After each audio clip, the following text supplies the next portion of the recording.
Hey, what's up, guys? We have Richard Fairhair. He is a lawyer and historian covering cryptocurrency. So, how's it going today, Richard? How you doing? Doing great. How are you? I'm good. Thanks for coming on. Yeah, can you go over yourself a little bit first before we start? Yeah. So I started my career as a historian. I have a master's degree in history. Taught history for five years before I actually went back to law school. Went to law school, practiced for about 9 years, and then came out and said, "Hey, I got a bunch of questions, and I'm going to start writing about it." So what I really do is I study where American law, money, and power kind of collide. And I look specifically at economic disruption. I'm currently a professor for the Kelley School of Business at Indiana University in Bloomington. And what I do there is I teach business law, business ethics, but I also write extensively about crypto. Crypto has been my interest for, man, probably the past 5 or 6 years. But I've been involved with the crypto markets myself personally for over 10 at this point. And so I try to really make sense of how our Constitution deals with financial innovation. And how can we look at the past to see if it can help us understand how to deal with the present? Because right now, the way I kind of look at it is we have a lot of questions. Decentralized finance, stable coins, blockchain, all that kind of stuff. Um, we really need a playbook. And so how I kind of see it is we kind of map the future based on how we have dealt with money from a constitutional standpoint and a regulatory standpoint in the past. Yeah, and it kind of seems like with a lot of things like AI and just a ton of other things going on, the Constitution it wasn't around during the Constitution, so it's kind of like we can't really look to the Constitution because when people say, "Well, what does the Constitution say?" It's like, "Well, this wasn't even around during then," so we kind of have to like, I guess, make up new laws based on kind of the old laws type thing, right? Yeah, one of the first things we teach in law school is this concept of what type of view do we use with the Constitution? Do we take a very fundamentalist view of it and say every word matters and we can't think outside the context of those words? And then on the other side, you have a very expansionist kind of view that says, no, the Constitution was written by men, in the 18th century. And the best example I always use in class to talk about that expansionist view is think about this. Did our founding fathers ever consider we were going to have airplanes or an air No. force or anything like that? So if we took a strict regulatory view of the Constitution, a very fundamentalist or originalist view, as the Supreme Court calls it, we may not have an air force. So what we've had to do is we've had to, and I think this is where history really kind of helps understand what's happening. We have gone back and forth between being very, very textually based to the Constitution in some eras, some generations. And then on the other side, we have gone to the opposite perspective where we have been very interpretive.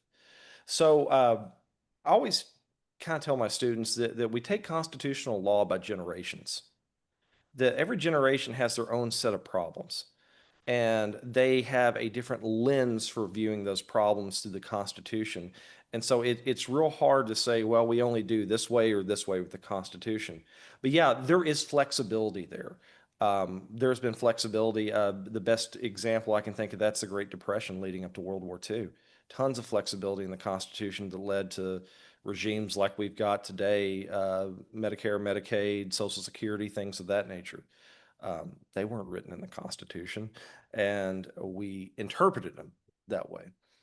And we've got the same kind of problem with money. Yeah, for sure. I would imagine now that we have all these different forms of money like crypto.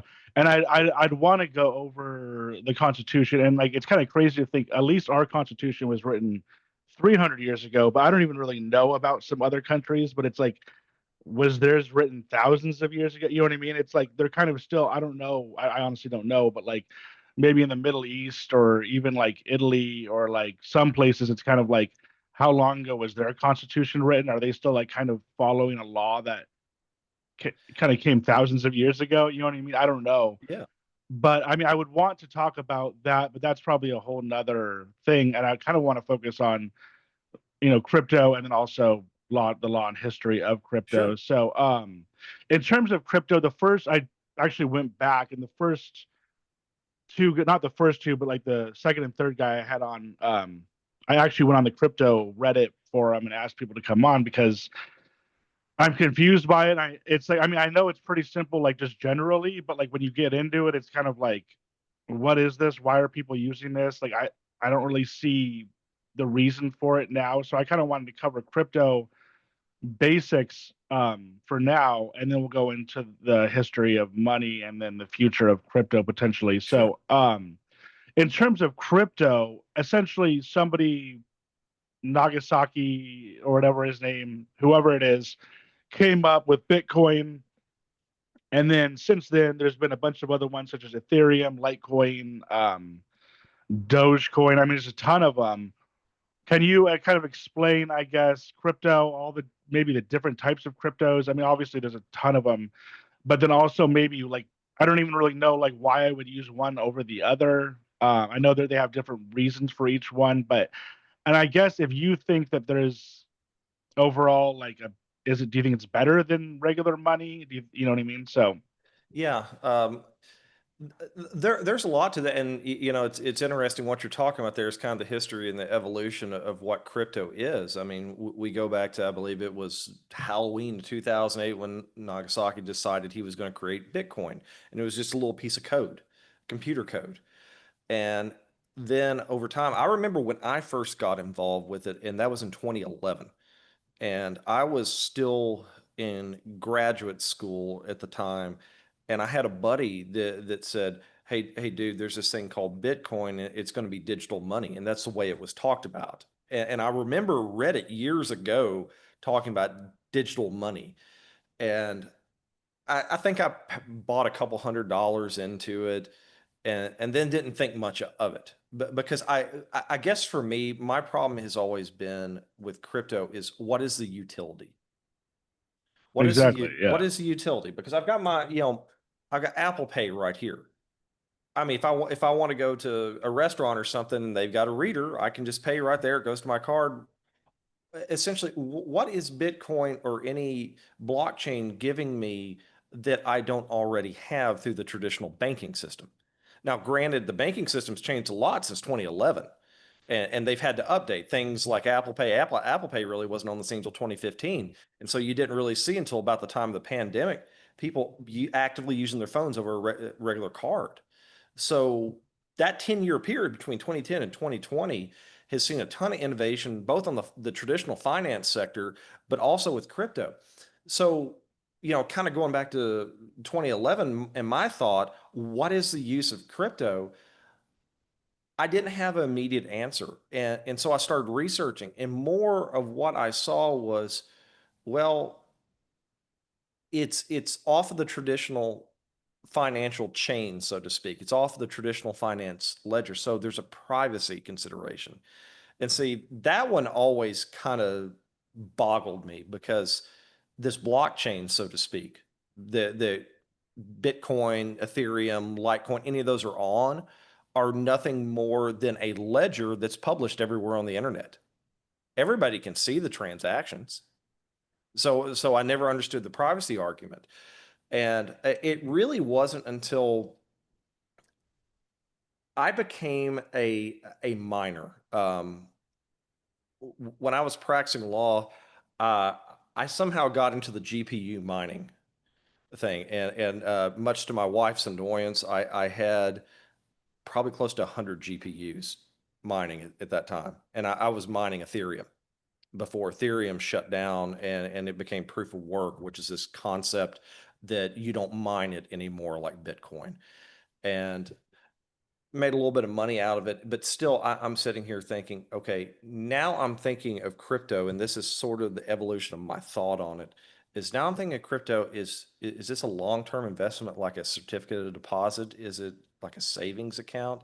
Is it something that generates interest because the price keeps improving? And we'd see the bull and bear markets where the prices go really, really high, and then they take a dump right afterwards, and we all second guess ourselves. But I guess it was not until around COVID that I really started trying to see the utility. And the utility became something of a double-edged sword, and it became privacy focused. There is a term, and I'm sure you heard it before, called decentralized finance, DeFi. Yeah, I have heard of it. I think I looked it up. I don't know if it was from Yeah. your post or I was like, what is DeFi? I literally looked it up. Yeah. Yeah. DeFi is really what I focus my research on. And it's this concept that we don't need intermediaries to facilitate financial transactions. It's like peer to peer. There's no brokerages, and if there's exchanges, they're decentralized. They're not using, say, uh, the backbone is Bitcoin or Ethereum. Some of them do, but the concept is to decentralize as much as possible, to have a neutral infrastructure to ensure privacy. That is the goal I keep hearing. But the data that I keep gathering as a researcher tells a very different story. It tells a story of decentralized finance and smart chain, especially on the Ethereum blockchain, being used for money laundering, being used to finance terrorism. And I, I largely stayed silent about this until probably 2 years ago, but there have been a couple notable hacks that have happened in the past, well, since COVID, really. I mean, we're talking $40 billion thrown off the chain, and we've had the other aspect to where we've had things that in the crypto community we have thought were very, very stable. Um, the term stable coin, I'm sure you heard that one too. It's another kind of facet of how does it differ from everything else? Yeah. Does that And essentially just mean the ones that are stable, kind of like the best ones, like Bitcoin? Is that I what that think, means? yeah, I think the best way to describe it is like this: the marketing that they're trying to sell you with it is, if you feel like the crypto market is volatile, move your stuff over to our coin because ours is pegged to the US dollar. So we back 1 to 1, one coin to $1. And that's a hell of a proposition. I mean, it really is. And they literally do they do back it. Like certain which coins do that. The most notable for the longest time has been one called Tether. Tether was very notable, and there was another one called Terra Luna for a long time that did. And then But who decides, like, who is behind it? Is there some big company that's behind it? Like, who's backing it? we don't know But sometimes. but they say that they are. We just Yeah. don't know who or So where the money's coming from or yeah. anything. Okay. So the biggest player I think right now that is going to issue, they're in the process of issuing IPO to go on the public stock market, is a company called Circle right now, and they are behind USDC, which has been around for 10 plus years as far as the stable coins go. But I think the problem, I'm very much of a libertarian when it comes to the idea of decentralized finance. I like the idea because I think it makes the government work harder to ensure trust in our traditional finance system when they have a competitor. Um, but at the same time, I don't like that this. I had a colleague say that I've always described it as blind faith. A blind faith in something that we can't see. They won't show us their ledgers. They won't show us their reserves if they actually are back 1 to 1. And now, I mean, when you have so much money wiped away over the past couple of years, you've got this problem now to where Congress is having to step in because people are losing life savings over this. I mean, in May 22 alone, Terra USD, TERRA USD, it was another one of these stable coins that was pegged to the US dollar, lost approximately $60 billion in value. And so what happened? It shook every market. And that's one of the reasons why usually the government steps in at that point is to stabilize markets. And I think this was the first time, at least for me, being somebody who has been in crypto for well over almost 15 years now, I looked at it thinking we were all hoodwinked. We had no idea it was this unstable. But then the researcher and the lawyer in me goes, well, you should have known it because we weren't asking enough questions. Well, it's kind of obvious. I mean, not to be mean, but it's like Yeah, literally with everybody. But it's kind of obvious when it's not backed by really anything. that's And right. and even if they say it's backed, you don't know who it's backed by. It's definitely not backed by the U.S. government or any banks or anything. So it's kind of like you kind of have to be somewhat skeptical about something that just kind of came out of nowhere. And Yeah. yeah, and I don't even really. And well, one thing you mentioned Terra, I think it was Terra Luna, but Terra Luna. Yeah. I had a guy in from Cairo, Egypt, and it's I mean it's a crazy story, but he I guess had put, like you said, all his money into this. I think it was Terra Luna. Was Terra Luna the one that that Uh, uh, dropped? yeah, yeah. Luna was a sister token. You had Terra USD, which is the one that was algorithmically pegged to the US dollar, and then you had the sister token, which is Luna, Yeah. to So it. so he It was all lost. game theory, and yeah, I'm sure he lost a hell of a lot of money. It was in the hundreds of thousands or whatever. And in my mind, I'm kind of like, well, why did you do that? And it's kind of like I think that he just thought that this was his big gamble, and if he won, he'd be able to retire. But it's like, over $100,000 is a good amount of money, anyways. I wouldn't want to gamble with that. But yeah. So it's just kind of like I definitely wouldn't want to gamble with a lot of money with it, Yeah. but people seem to, like really smart people seem to, right? So I mean, Yeah, and I don't pass judgment on anybody. I've heard lots of people's stories, and have I lost on it? Yeah, but not through those. I mean, I lost through market cycles like everybody else, and then I built back up. So I've been stable over the years of kind of knowing when risk is coming and being the most risk averse possible instead of going to the bleeding edge like most people do, just trying to ride it as far as it'll go before the prices start dumping. But I had a good friend years ago that literally put his life savings in Ethereum. And there was a major crash in 2018. And I'll never forget, it was February of 2018. And he literally lost 100,000 and then got down to 4,000 in a matter of 5 days. And that prompted me, even though I'm at this point, I'm a lawyer. I'm creating entities and doing tax work for these crypto entities. I was a crypto tax lawyer. I did that for a long time. And I started to question so much of and the only way I can describe it is like this. There is a libertarian faith that decentralized finance is going to somehow, one, be a risk, but two, still be more stable than trusting the government.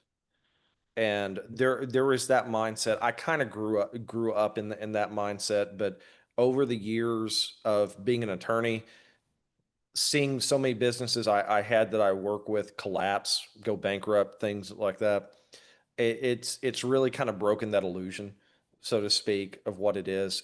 Now I'm sitting here, 15 years out through this and thinking, what can we do to protect people? We have to do more. And this is the reason why a lot of my articles are, I guess, gaining traction this year is because we have a lot of different moving pieces going around this year.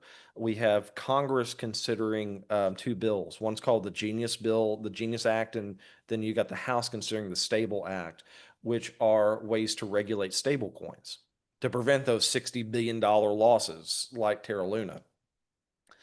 And then at the same time, we have our states doing the exact opposite. We have Wyoming, and I had an article that got published by Berkeley earlier this year that talks about how we had this weird dichotomy going on between what the federal government wants to do and what the states are actually doing. And so there's a federalism issue there. But states like Wyoming and Tennessee right now are literally creating limited liability sandboxes for decentralized finance companies. And all you really need to give them is just a wallet address, and you could form an LLC to have your own business. And that's wild. That's new. That is something that has never been done before. And I wrote a lot about it simply because it just, from a logic standpoint, I look at it and I go, is this really the best way?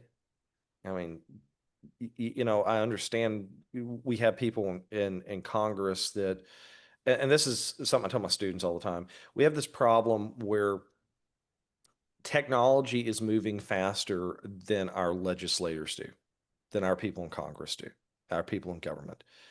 And there's always this disconnect. I'd almost say it's almost a 10-year disconnect. That as soon as they're figuring out one thing, we moved 10 years past it. And we have this problem now we have a real potential for a huge monetary crisis, I think, with crypto. And we're still kind of on the legislative side 10 years behind the curve. What do we do? How do we tell people that this really is a problem? And I I fall more on the side of being cautious now. I wasn't. I'm 100% honest about it. I wasn't in my early years when I was in my 20s and crypto was just coming up. I mean, I bought everything hook, line, sinker, and it just takes years of experience to understand that's not the case. And I think where we're at is a very unique juncture because we have federal legislation that could regulate stable coins.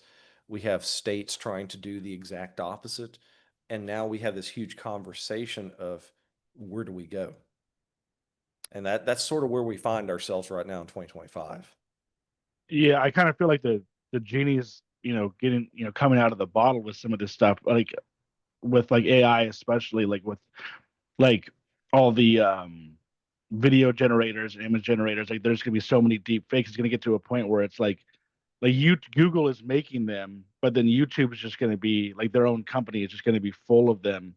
And I Yeah. don't know. And like same thing with all of this stuff. It's like, are they just fine with this? Like I don't get like the people at the top who are, who are behind this. It's like, are they fine with this, like this craziness about to go on? You mentioned the two states like backing it. Why do you think they're backing it? Like, do you think they see it as a form of more money generation or revenue generation, or they or like, you know what I mean? Yeah, I think that's a significant factor. I don't think it's the sole factor, but I think it's a significant one. And one thing that I think is kind of misunderstood here in the United States is, who controls business entities and who regulates them? Well, it's the states. I teach this one class where I go through the history of corporations, going all the way back to the 1300s. And the concept of the corporation was always this top level thing until around 1900 here in the United States. And because our Constitution really didn't speak on who controls corporations, what happened is the states started creating their own corporation law. And so every state has a little bit different law for their corporations or their LLCs. But most people, I think, have heard of Delaware being a very common place to form a business. And that really comes out of two things. Delaware was one of the first on the scene in the early 1900s to have a very good code written about what the limits of the protection for corporations are. But also, they really made it financially attractive to come there. You had some of the best lawyers in the nation that were in the Delaware bar that understood that law better than anybody else. I mean, you have multinational corporations formed in Delaware today. So Delaware became that. And so what happened over time is there's this term we use in academia called regulatory arbitrage. And it's this concept of, I don't really like what this one state's doing. Let me go find a state that's a little bit more lax and then move my business there. Like with Elon Musk going from California to Yes, Texas, right? Yeah, correct. That's a yeah. that's a perfect example of regulatory arbitrage right there. And so Up to this point in time, we really say from 1900 through about 1960, we didn't really see a lot of movement in how entities were formed. Really, in the 70s and 80s, when the LLC was created, the limited liability company, that revolutionized so much. And now, arguably, I'd say we're creating LLCs 3 to 1 faster than corporations, just because it's such a permissive entity for getting business done without a lot of red tape, so to speak. Well, what we're doing now, with Wyoming and Tennessee being experiments for this, is they're saying, well, let's just kind of open the floodgates even more, and let's make it easier for these decentralized finance organizations to register and have liability protection. But what they're doing is they're going so far to a certain extent now to where there are litigators I've talked to who have told me, we don't know who to sue. If one of these things loses $20 million, who do we sue? All we have is this stupid little address. You mean Eh, for the crypto, for Yeah, the for particular the crypto. crypto? Like Yeah, you don't even know who's behind it. So how are you no, supposed to sue when you don't even? Yeah. yeah, and so it's perplexing because Wyoming is a great state for innovation. We don't talk about Wyoming very much for innovation in the United States, but when it comes to corporate entities, they were one of the first to champion the LLC back in the 80s. I mean, Wyoming, I understand it. It's besides making money off of registrations there and keeping those registrations there and making generating revenue for the state. Wyoming has always been one of those that has been at the forefront of trying to innovate. So I kind of see them half and half, so to speak. They're trying to make money, but at the same time, they're trying to push the envelope. Well, Tennessee, I think, saw Wyoming do it and said, hey, this looks like a good idea. Let's try it too. And now we're left with this problem of we have made it so easy permissibly to register these when something inevitably happens, because one of these entities that gets registered there is a DAO LLC, DAO LLC. Eventually, what's going to happen? Somebody's going to lose money, and then somebody's going to get sued. And then we're going to have this awful chicken and the egg problem of what do we actually sue? An address? Some random Bitcoin address. This has already been happening with decentralized finance for the past 5 years now. Um, I would bank, imagine. yeah, bankruptcy courts. One of the most powerful things in U.S. law that could affect the average person is the concept of the bankruptcy stay. I mean, it can halt divorces, it can halt litigation. The 60-day bankruptcy stay is powerful. But bankruptcy courts can't even do this against these crypto companies because they don't even know who to serve. And then they don't have access to the financial institutions where they actually store this stuff. Yeah. Well, why? I mean, why hasn't the government just come in and said, okay, you know what, this is just illegal. Like, you know what I mean? Like, can they do that? Are they allowed to do that? Well, my reading of the Constitution is they absolutely can. And this is part of the perplexing thing I've been writing about this past year is you look at our Constitution. Our Constitution says two things about money. First is Article 1, Section 8 says that the federal Congress can coin money, basically coin money. And with that term coin, we think of quarters, dimes, everything like that, coining money, not paper money, coin money. But mind you, this is, 1787. And then you get to Section 10 of Article 1. It talks about the states cannot issue quote unquote bills of credit, which is essentially like paper money. So the states can't have their own currency, so to speak. The federal government can make coins. What the hell else happens in the middle? That doesn't say anything about the private person not doing it or some private entity. So technically, because the Constitution doesn't say that, anybody can just make up their own money. That's why Like we you, have the permissibility of crypto. yeah, and you can like you could start your own. Anybody can start their own crypto, And then I mean I don't even really know how you would go about doing that. It's just code kind of. It's just code. It's just like digital code. And Yeah. then what what makes it um go up and go down? Like if you know, like with Bitcoin, it's constantly going up and going down. I think overall it's obviously going up. What is causing that? And like are you able because I think you said you have some money financed in it. Are Yeah. you able to kind of read what it's going to do next? Like how do you, how do you how like if you're investing in it, how would you even do that? Is it easier now for something like Bitcoin than it was, say, 10 years ago? Yeah, it's easier to kind of understand the flows because I'm not a monetary theorist. I've got a buddy who is, and he understands this crap a lot better than I do. But the way he's always described it is Bitcoin, ever since the beginning, has gone through boom bust cycles where you see huge interest ramp up, price keeps going up, up, up, up, up. And then finally, some bad news happens, and then the price starts tanking. And it will stay there in this sort of, they call it crypto winter. And it will stay in those winters for a couple years. And then some promising news will come back up. You'll see another cycle come up, and it kind of runs these boom bust cycles.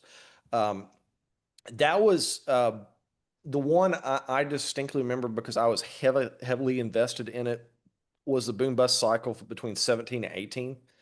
Um, that's when I had a ton of GPUs and I was mining like crazy, mining 24 hours a day. And Was that yeah, profitable? Were you making good money doing that? I will be honest. At one point, I was generating close to $600 a day on it. I was making about $600 a day. And what really signaled to me that a change was about to happen is I've always kind of paid attention to world news and the crypto market, for whatever reason, at least this is my opinion, is it's responded to regulatory crackdowns. The more countries try to regulate crypto, the more the price goes down. And there was a lot of talk at that point in 17 to 18, and it was beginning of 18, where I noticed India talked about their proposed 30% tax on all crypto, that they had a proposed 30% tax. And it was gaining a lot of traction. I was reading it on CoinDesk a lot of, and it came up every now and then in the Reddit forums, not that much, but all the financial stuff I was following said this is kind of red flag, red flag. And that's And another thing here that we don't tax crypto, right? not like that. Yeah. Not like that. Not yet. I mean, there are talks about it. I've heard a couple House members talking about amending this new Stable Act, and I don't know. There's no cohesive plan I've seen yet. What India did was take a very draconian way of looking at it, and they said, "No, we'll just tax it 30%. We don't care." Cool. I mean, at least you got a rule. I mean, it's kind of better than where we are right now, where we're just kind of in this morass we don't understand. But I guess from a monetary theory standpoint, crypto reacts negatively to regulatory news. And that's been my experience with it. And so I was at a point, I guess around January, it was around January 2018, where I kind of had to conceptually say I got to pack up my bags and go home, so to speak, with the mining. And I ended up seeing that news, and I guess my first thought I saw with India was, okay, now the U.S. is going to consider something like this. Now the EU is going to consider something like this. We have some concrete way of taxation now, and I was thinking more out of regulatory fear than anything, and so I sold everything. I sold everything in January, and the cost on the GPU market, the graphics card market, was so stupid. It was I cannot describe how utterly stupid those prices were. People who wanted to play games couldn't buy graphics cards, but because all the miners were buying them up, we were all buying them up, and I ended up selling all my GPUs for a profit over what I bought them for. And so I walked away and foolishly, but at the time it was stable. I cashed a lot of my stuff out to stablecoin before the prices started dropping. And I stayed there for a good period of time until COVID. And I'm glad I started moving things around and kind of cashing things out and restructuring into Bitcoin because if I was in Terra Luna for a while, I was in USDC, I'd have lost a hell of a lot of money if I'd have just perpetually kept them in there. But I really think the thing is just from a very generalist standpoint is I'm one of those that's very attuned to the news, the regulatory news. And whenever I'd see something like that, I would just kind of jump saying, law's not made in a vacuum. If one country's doing something, other countries are considering it. And that kind of cyclical repercussion could cause a lot of issues to the crypto market. And I I think that mentality worked, and I'm sure there's a lot of crypto people out there will say, "Well, it's different after 2020." Yeah, you're right, it's different because Bitcoin has turned from being sort of the redheaded stepchild, so to speak, of the finance world to something that could actually have long-term value. And I think COVID changed our view of that a little bit.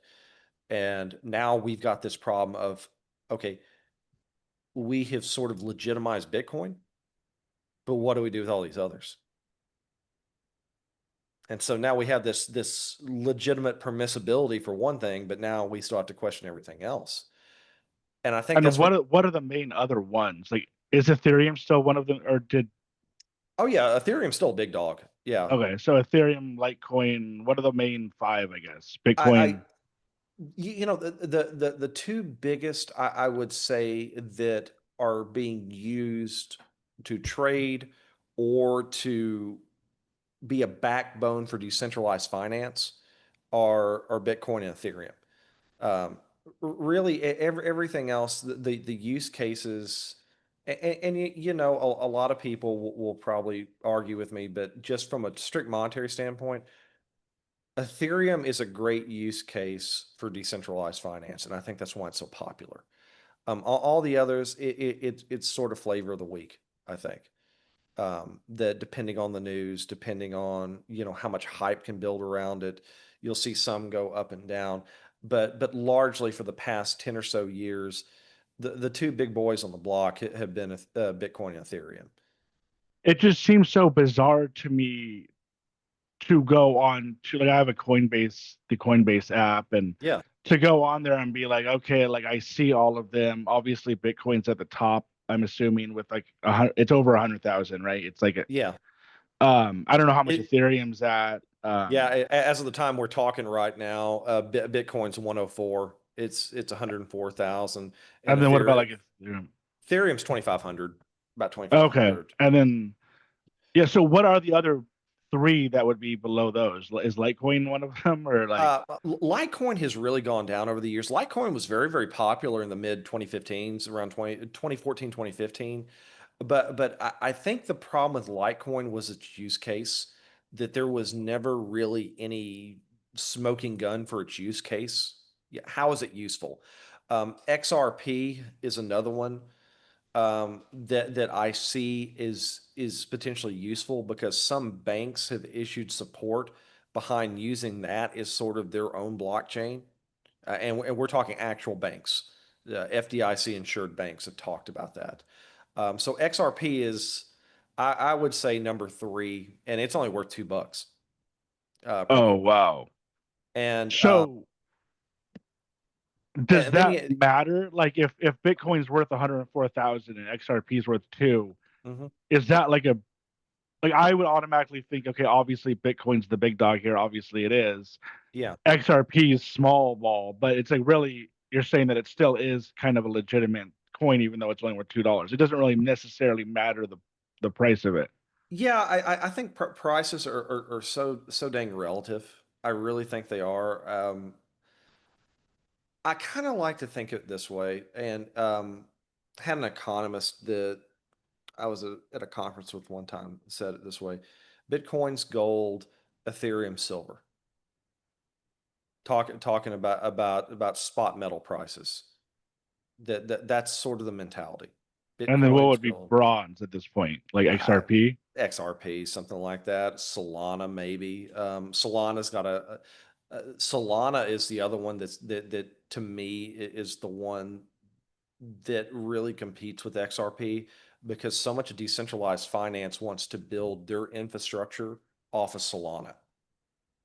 So, um, decentralized finance, the whole concept, as far as the frameworks that were built around, it started with Ethereum. So Ethereum's use case became one being initially the cheaper alternative to Bitcoin, and that's what it was for a very, very long time. That was the proposition. It's a cheaper alternative to Bitcoin. But then, as decentralized finance came around, well, these random thousands of different tokens that are getting generated. Well, they've got to use some sort of main blockchain to work off of. And it was initially Ethereum. So Ethereum's infrastructure became something that helped it stay prominent. But now Solana is another one that's kind of coming up as another way to build prominence in this sort of, I would say, Gen 3 version of crypto that's happening. And it's this concept of cross chain bridges. It's this idea that I might have Bitcoin on this side right here, but I could literally turn it into an analogous version, a half-baked version of Tether just by a couple clicks. And it's talking about essentially saying, I have the blockchain over here for Bitcoin, I have the blockchain over here for Ethereum. Instead of selling my Bitcoin to them buy Ethereum, I can transfer between the two chains. And that's the prospect of where Solana, I think, is showing some promise, and I think that's why it's staying up in price.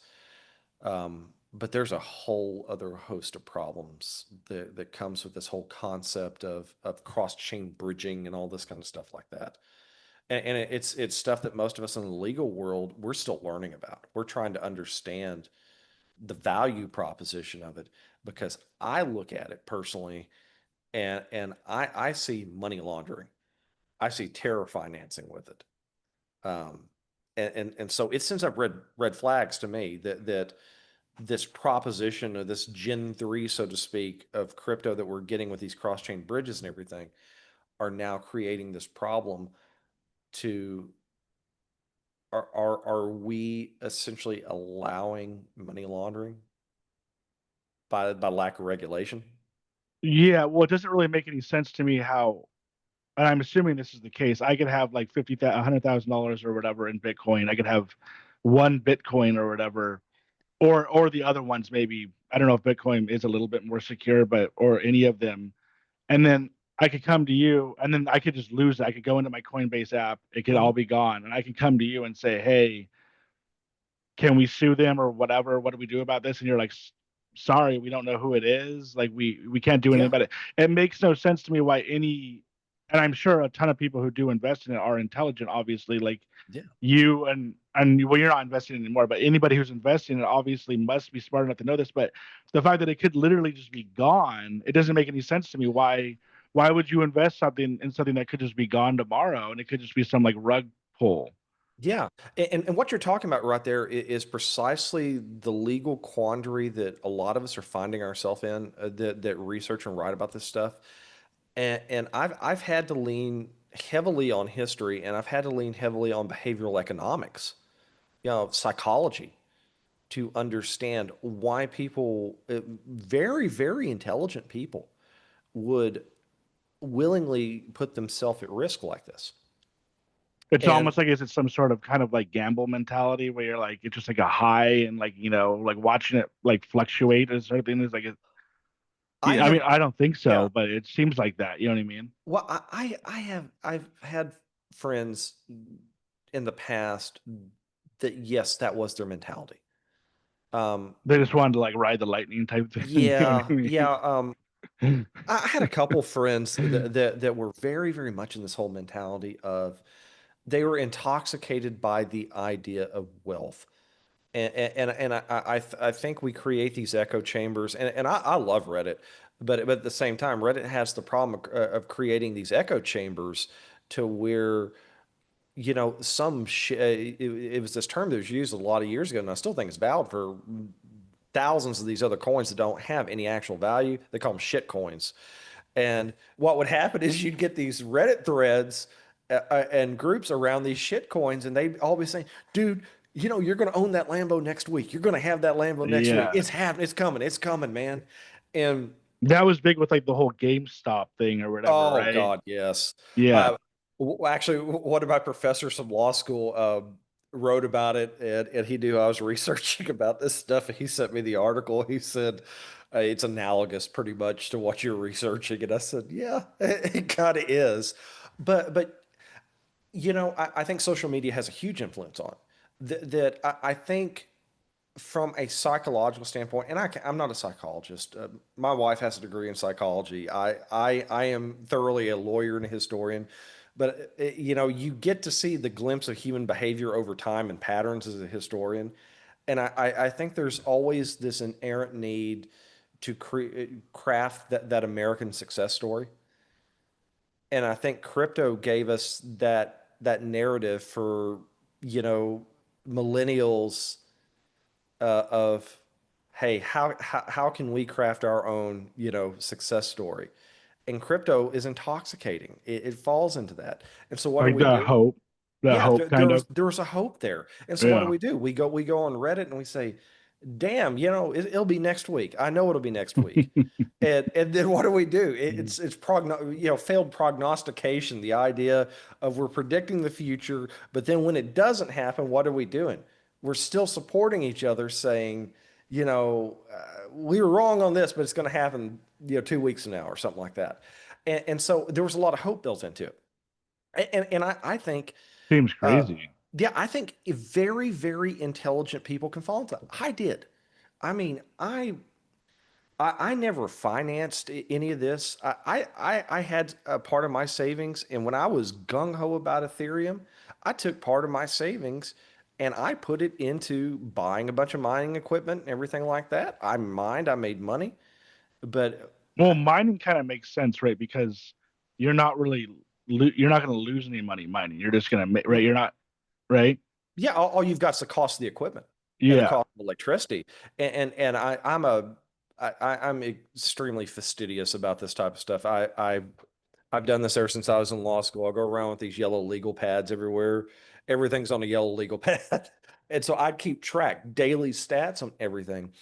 And I mean, I made judgments and assessments based on that. And when 2018 rolled around and everything started going down, I saw the writing on the wall. I saw the regulatory stuff. And I remember telling my wife, I said, it's been a fun ride, but I'm going to sell it before we lose money.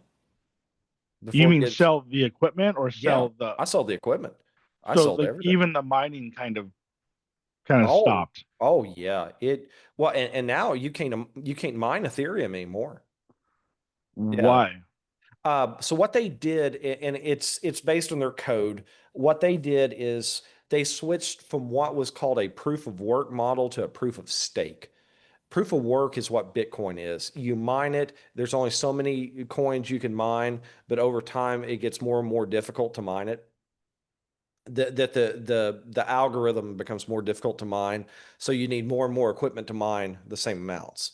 It's a diminishing return, is what it essentially is. You have to have more and more power to be able to mine it. Um, Ethereum decided to go proof of stake, which is we would validate their blockchain by holding the coins. And so you'd have people who would hold a bunch of coins and they'd become quote unquote validators that would essentially validate the blockchain as transactions go through. And that became the model they switched to.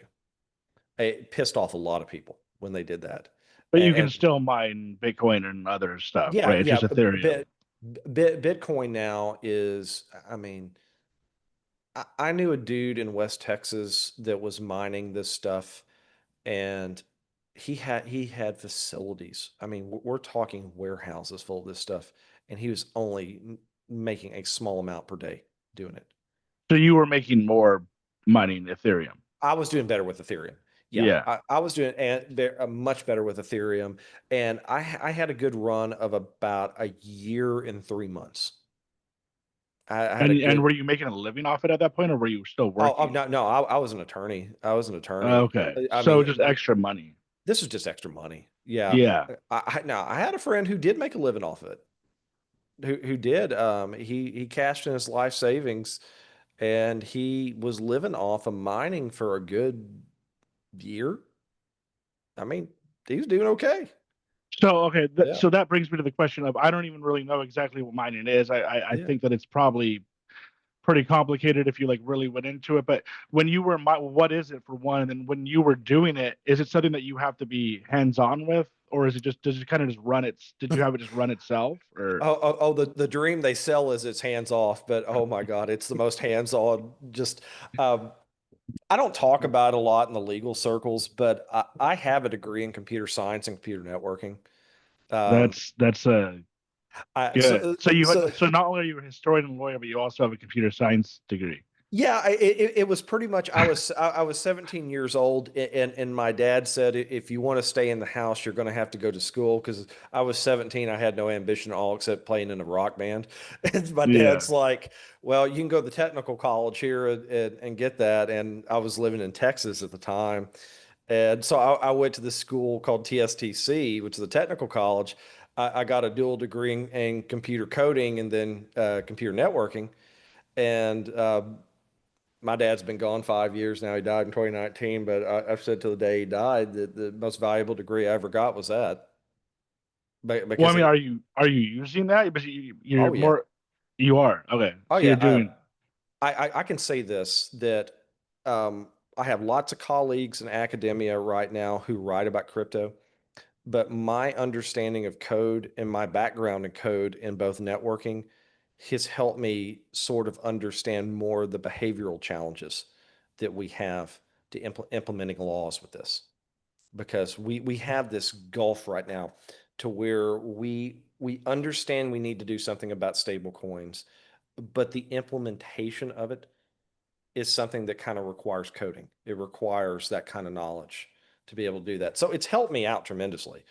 I still think to this day it's the best degree I ever got. Was And just is that there? So when understanding. you say stablecoin, is there a specific? Are there specific coins that are considered stablecoins? Like, There are some other they call them algorithmically pegged stable coins, but the two biggest we talk about are USDC, which is by that Circle company, and then Tether. for some Those reason, USDC almost sounds like a legitimate kind of. Is it not? Is it just another? Is it just another it's coin? privatized. Yeah, it's Okay. privatized. Okay. But think about that. And what you pointed to right there is something very, very behaviorally important. Just because it's called US, I automatically think Uh-huh. it's like, yeah, But you see what that does, that if you don't look into it, it gives this sort of air of legitimacy. And, yeah, and that's dangerous. I yeah. mean, that is one of the things I write about is the fact that we're so open, like I was talking about with the Constitution, that literally privatized people can come up, make their own currency and everything like this until Congress decides to regulate it. This can exist. And so what we've got now are these things that are psychologically affecting things. I mean, I was affected by that. I can remember before I started researching this, USDC and Tether, I initially thought they were backed 1-to-1 by the US government. I thought it was like the FDIC, where you have a bank account and they cover you up to $200,000, whatever the limit is, and they cover whatever's in your bank account if the bank goes bust. And I had that concept too. And not until I started researching, really figuring this out, that this is not the case. this is this is just private companies who are trying to work on the goodwill of our understanding of the US dollar to do this. And there Yeah. there are people who will say the exact opposite and say, I'm 100% wrong on this. They're not doing that, and they are working so hard to stabilize this. I can say this simply. If that was the case, why not turn over your books? Why not show them publicly? Why not go through a regulatory process and show you are being honest about it? Yeah, it doesn't really. I mean, like I have so many questions, but it's just like just hearing you and other people talk about it. I'm so confused that if I was like the average person, I just wouldn't know where to start. I definitely wouldn't want to put my too much money into it, maybe a little bit just for fun. But Yeah, it's kind of like, and then I have so many questions, but it's like, for one, it almost seems like are people using it actually use like you said in the beginning to use the user ability or whatever, like are people using it as much as people are investing with it? It almost seems like it's more of like a straight up investment as opposed to people actually using it. Because I can't think of too many reasons. Like nobody takes it besides online, and like yeah. a lot of this stuff's like probably criminal. You're kind of doing it for criminal reasons to like. So Money laundering. are you money laundering? Like you said, Yeah. the Terror finance. Terra finance, which is terrorist Yeah, yeah, finance. yeah. So I mean, is anybody almost even using it legitimately like at all? Like I mean, it just doesn't seem like it's being used legitimately at all, right? It's It's it's just it's rare cases. I mean, it's not like you're going into Starbucks and paying with Dogecoin. and I was gonna I ask how is Dogecoin doing? Is that mainly just because Elon Musk pumped it and like is it doing good still or It's number nine. It's at 16 cents today, which is a hell of a lot higher than it was back in the day when I had some money in it. But but yeah, so and that's only because Elon Musk probably for whatever reason decided to back it based on its name or something, right? media influence. I mean, so many of these rug pulls, like you were talking about earlier, they're the result of media influence. I remember reading something recently about that Hawk Tuah girl that was all in the Yeah. media, yeah, getting in hot water because she did the same thing. Yeah, and like I Yeah. don't even think she knew what she was doing. That's the thing. No, I think she was taking, honestly, from I read that whole account. I think she was taken advantage of by some crypto fraudsters. Probably, because I mean, I don't think that not to be mean, but I don't think that she's smart enough to even know what to even be able to do it. So yeah, I'm assuming she just got sold on it. Yeah, And and there was an investigation, from my understanding, by the Securities and Exchange Commission, and she never got charged with anything. So that tells me she didn't have the requisite knowledge to really understand what was going on. but they were able to find the people behind it. I believe so. The last time I read on it, yeah, because I had a student last semester that asked me about that, and I did some research into it, and I think they did. But you're bringing up such good points because the reality is here we are, we're almost 20 years into crypto. If we look at 2008 as the date of birth, so to speak, for crypto, and we still don't have a valid use case. I mean, is anybody like I wasn't Tesla taking it at some point? Tesla was, and I think they still are, but it's not systemic. It's not like we have that assurance where we can go with Visa or Mastercard or American Express or Discover and know that they're accepted there. We don't have that type of systemic assurance yet, and it's Not at because all. and it's because I think what has happened since COVID is the narrative has largely changed towards investment vehicles. That's why we're seeing big banks. That's why we're seeing um, retirement funds now investing in crypto. We're seeing retirement funds. I'm pretty sure the one we have here in Indiana for all of us that are professors, that there is a portion of our portfolio that's invested in crypto, in Bitcoin. And it's becoming common. It's not uncommon. And so I think the narrative changed around COVID to where, okay, we don't have that use case just yet, but are they decent investment vehicles? Yeah. Personally, I still have most of my stash in Ethereum. I'm a long-term Ethereum believer. Um, uh, I I just that's my personal kind of slant on it, and my personal bias is I like Ethereum. I mined it. I got to know it very intimately well with mining because mining was so damn difficult in the process uh, that I'm just an Ethereum believer. But you've got old school guys from right in the beginning that are Bitcoin or die, and so there's this investment vehicle side of it that I think is positive. I think there's potential there, and that's okay. my critique comes from the perspective of I don't want to see people lose their life savings. I've had too many friends who have done it. I don't want to see people get rug pulled.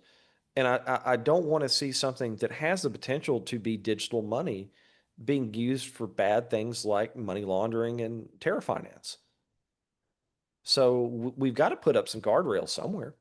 And when you say terror finance, are you talking about kind of like Russia or the Middle East or whoever, like paying off somebody here?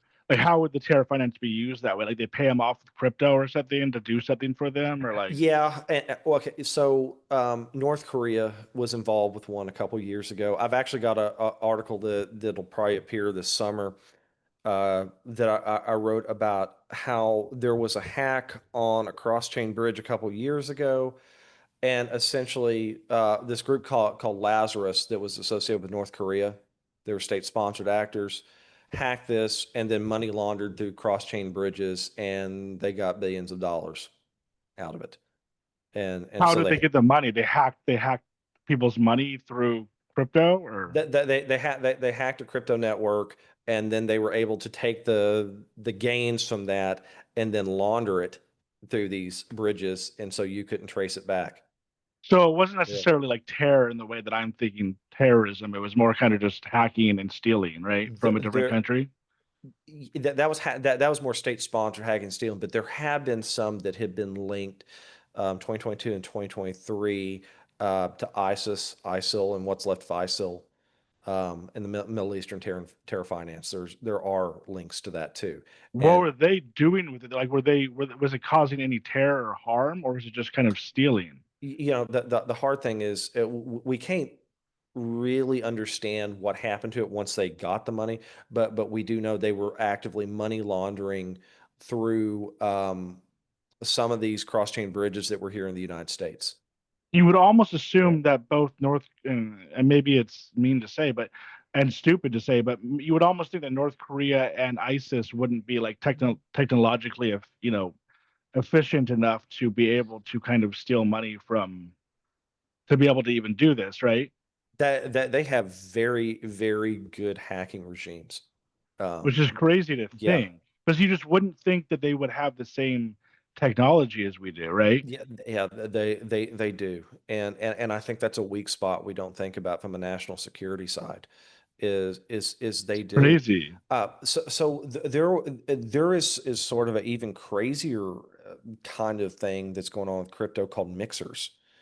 And where literally a bunch of people will put in Bitcoin or something, whatever currency, whatever coin they got, and then it mixes it all together and separates it out. And it's true. I mean, it's a true use case for money laundering. There was this one company, the U.S. Treasury, called Tornado Cash, and it would basically take a bunch of currency in, mix it up, and then obfuscate it, and then it would go out and basically anonymize these transactions. And we had guys here in the United States that got arrested. One got arrested in Europe, and the question then became this, and this is kind of tying it back to constitutional law a little bit. Are we essentially criminalizing code?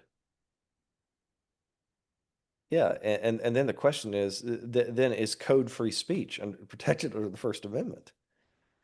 And so I've got a lot of colleagues that are researching that aspect of it right now, and I find it so interesting because if you ask a lot of developers, people who really believe in this whole notion of code as speech, it's this concept that I would say yeah. it's not, right? I mean, it's different. Like a computer program or any type of code is different than speech, right? I think. I mean, Right. Yeah. There has only been one case on this in the past 20 years, and it really didn't give us a lot of answers. It didn't give us a lot of answers. We're still left with it. And I've got something real short. I'm working on writing this summer because I'm trying to stay as much in the public about this as possible while Congress is dealing with bills on this. about kind of comparing things like what I was just describing to, I don't know if you remember Dread Pirate Roberts and Silk Yeah. Road. He just got out recently, Yeah, right? he just got out recently. Yeah. But it begs the same sort of question is if I create a piece of code that is then used to launder money, am I liable for my creation? Basically, is Dr. Frankenstein, liable for Frankenstein going and Yeah. tearing up the village? Yeah, it's kind of like the same thing as is YouTube liable if people go on there and do things illegal on YouTube and they don't catch it? Hmm. Technically, no, right? Yeah, Because because we have Section 230, going back to the Communications Act of the 90s, that largely protects websites, yeah, so from that kind technically of liability. if you're the website or the app or whatever, you're not responsible for what people do on the app. But I think in his case, it was just such a big it was so I guess it was so bad that like they just Yeah. threw him in prison regardless, right? I mean, literally, they threw that dude in prison, threw away the key, is what they did. Well, Uh, until now. until now. So what do you think Trump's reason for letting him out was? Was it just some sort of kind of libertarian kind of freedom thing, or like, I think that is absolutely a portion of it. I have followed that case closely. I will say this. I am not a First Amendment expert. My whole view of the Constitution is from the Commerce Clause and the Supremacy Clause. That's how I see everything. But my colleagues that are First Amendment have always kind of framed it this way. We never really answered the code of speech thing. It- what is the limit, so to speak, of say, okay, Dread Pirate Roberts, he created the website. He created Silk Road on the dark web. He created and facilitated an avenue for people to engage in the illicit drug trade. Where do we draw the line between he had a right to create something and he should have took it down? And that's what courts look at so much is where was that line? well, I think Yeah, part of the problem is goes back to what you were saying before about the Constitution, which it wasn't in the Constitution because that's there right. was no code back then. Yeah, So to a certain extent, we have to change the law. And I wanted to ask you about that real yeah. quick. Like, can we change the law? Like, it's like if it's not in the Constitution, what do we do? Like, we can't obviously just go straight to the Constitution.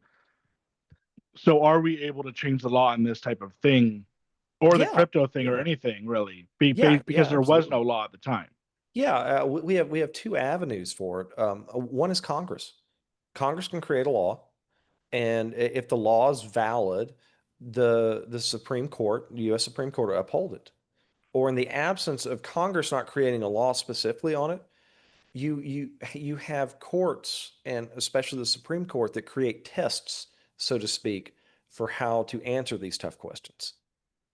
And so uh, I'm sure you've heard this term, and I have students every semester that ask me what this term means, legislating from the bench. You hear it every time somebody gets pissed off with something the Supreme Court does. They'll say, they're legislating from the bench.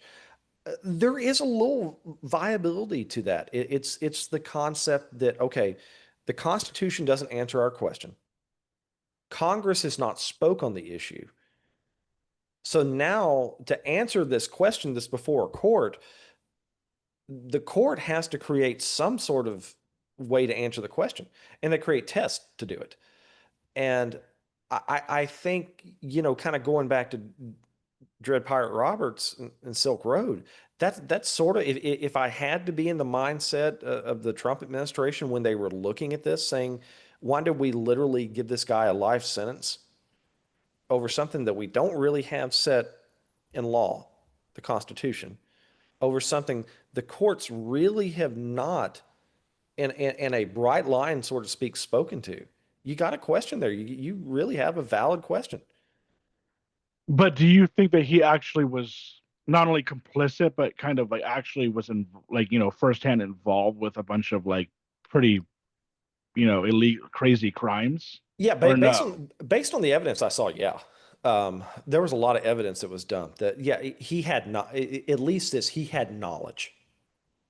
He had pretty illicit knowledge of what was going on. But at the same time, we have to ask the question, and once again, I think this is probably where the Trump administration is coming from. Does that knowledge he had warrant basically a life sentence? And that's where we don't have the answer.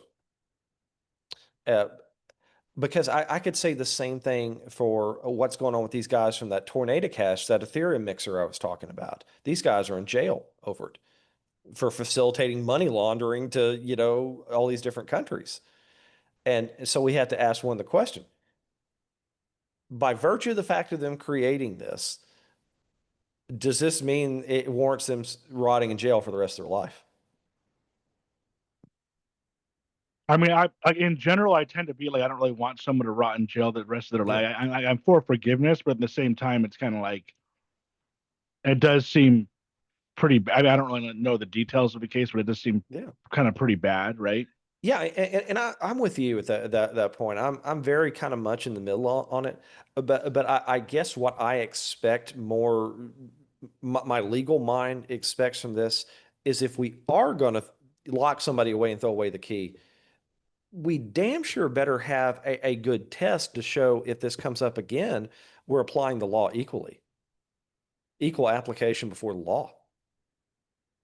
And Yeah, yeah, for sure. And then what about so what was the coin with the Hawk Tuah girl? Do you know what the coin was? oh God, I can't remember. It was Tua coin or hot So coin. Yeah, it was literally named like I mean like when does yeah, it become it becomes such a joke when you start naming the coins after like random just kind of like celebrities who have gotten famous for like literally saying Hawk Tuah.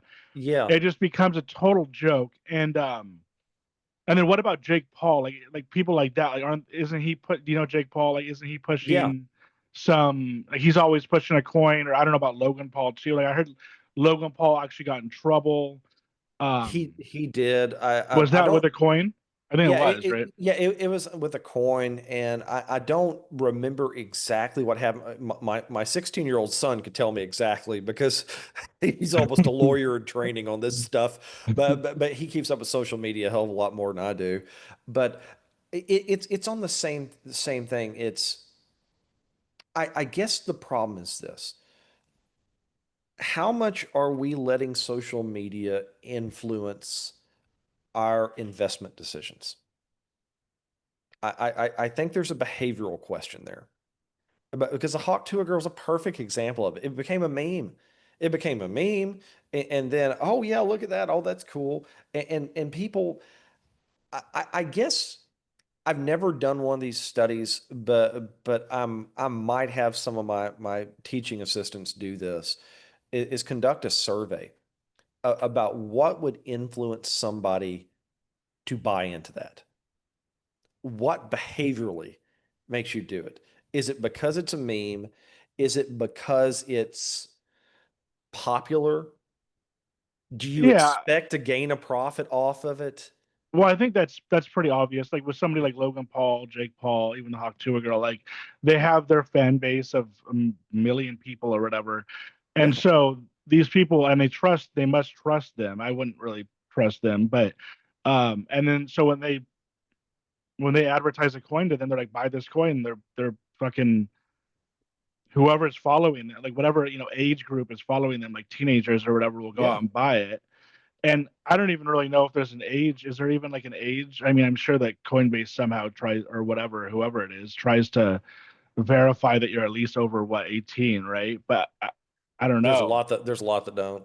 I'm sure there's Yeah. ways around it. And then what about the FTX thing, the Sam Bankman-Fried thing? Oh I God. still don't like fully know. He didn't really have a coin. He had an exchange. He had an exchange. And is exchange the same as Coinbase, or is exchange is more of like a wallet, or what is an exchange exactly? I, I would, when there's always the problem of terminology. When we talk about exchanges, I immediately think of the New York Stock Exchange or something like that. Um, when we talk about exchanges from a crypto standpoint, we're essentially talking about one large ass wallet that's holding everybody's funds. Is what essentially it is. There's one huge wallet that's holding everybody's funds.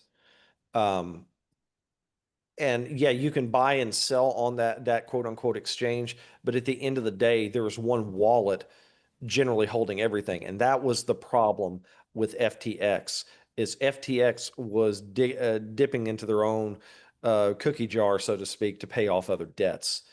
So it's And kind of like a Ponzi scheme type thing. yeah, yeah, that's yeah, in a big top-down level, that's really what it is. And the biggest problem with it was there was there was no you know, people want to say Sam Bankman-Fried was this huge mastermind or something like that. I, from a behavioral standpoint, I don't see that. I kind of see is this is a guy who is smart enough to create something, and he had no financial sense of how to actually run a company.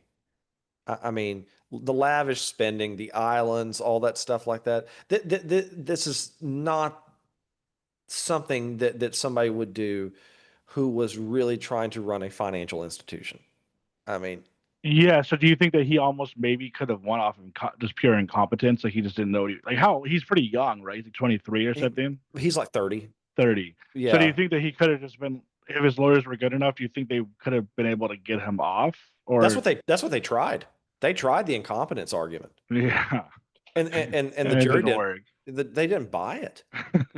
Yeah, and the problem was I talked about that. I kind of chronicled this in one class when the trial was going on, and I think it was like 10 million documents. There was 10 million documents that turned over, and that What do you mean by documents? are just pages and pages of stuff that this company had held on to, and all of it really showed is they tried to argue, his defense tried to argue, well, he doesn't know everything that's in those 10 million documents, but he sure knew what was in these major statements that said the company was in trouble. and he just didn't care. Or Well, and one comment I distinctly remember, I had a student bring it up in class, and it was to the tune of "fuck regulators." And that's not going to be good, when you say something like that. And he felt like he was beyond regulation. is it just kind of like almost like a libertarian standpoint where like I should be able to do what I want to do without any regulation? And There is that angle to it, and I'm to all my true libertarian friends out there, I understand where they're coming from. I truly do because I started there. yeah. It's just the experience in my industry has turned me a little bit away from that to the perspective of I understand the heart and soul of where you're at, but at the end of the day, if you're going to be handling people's money, you have a duty to not be careless. At least that.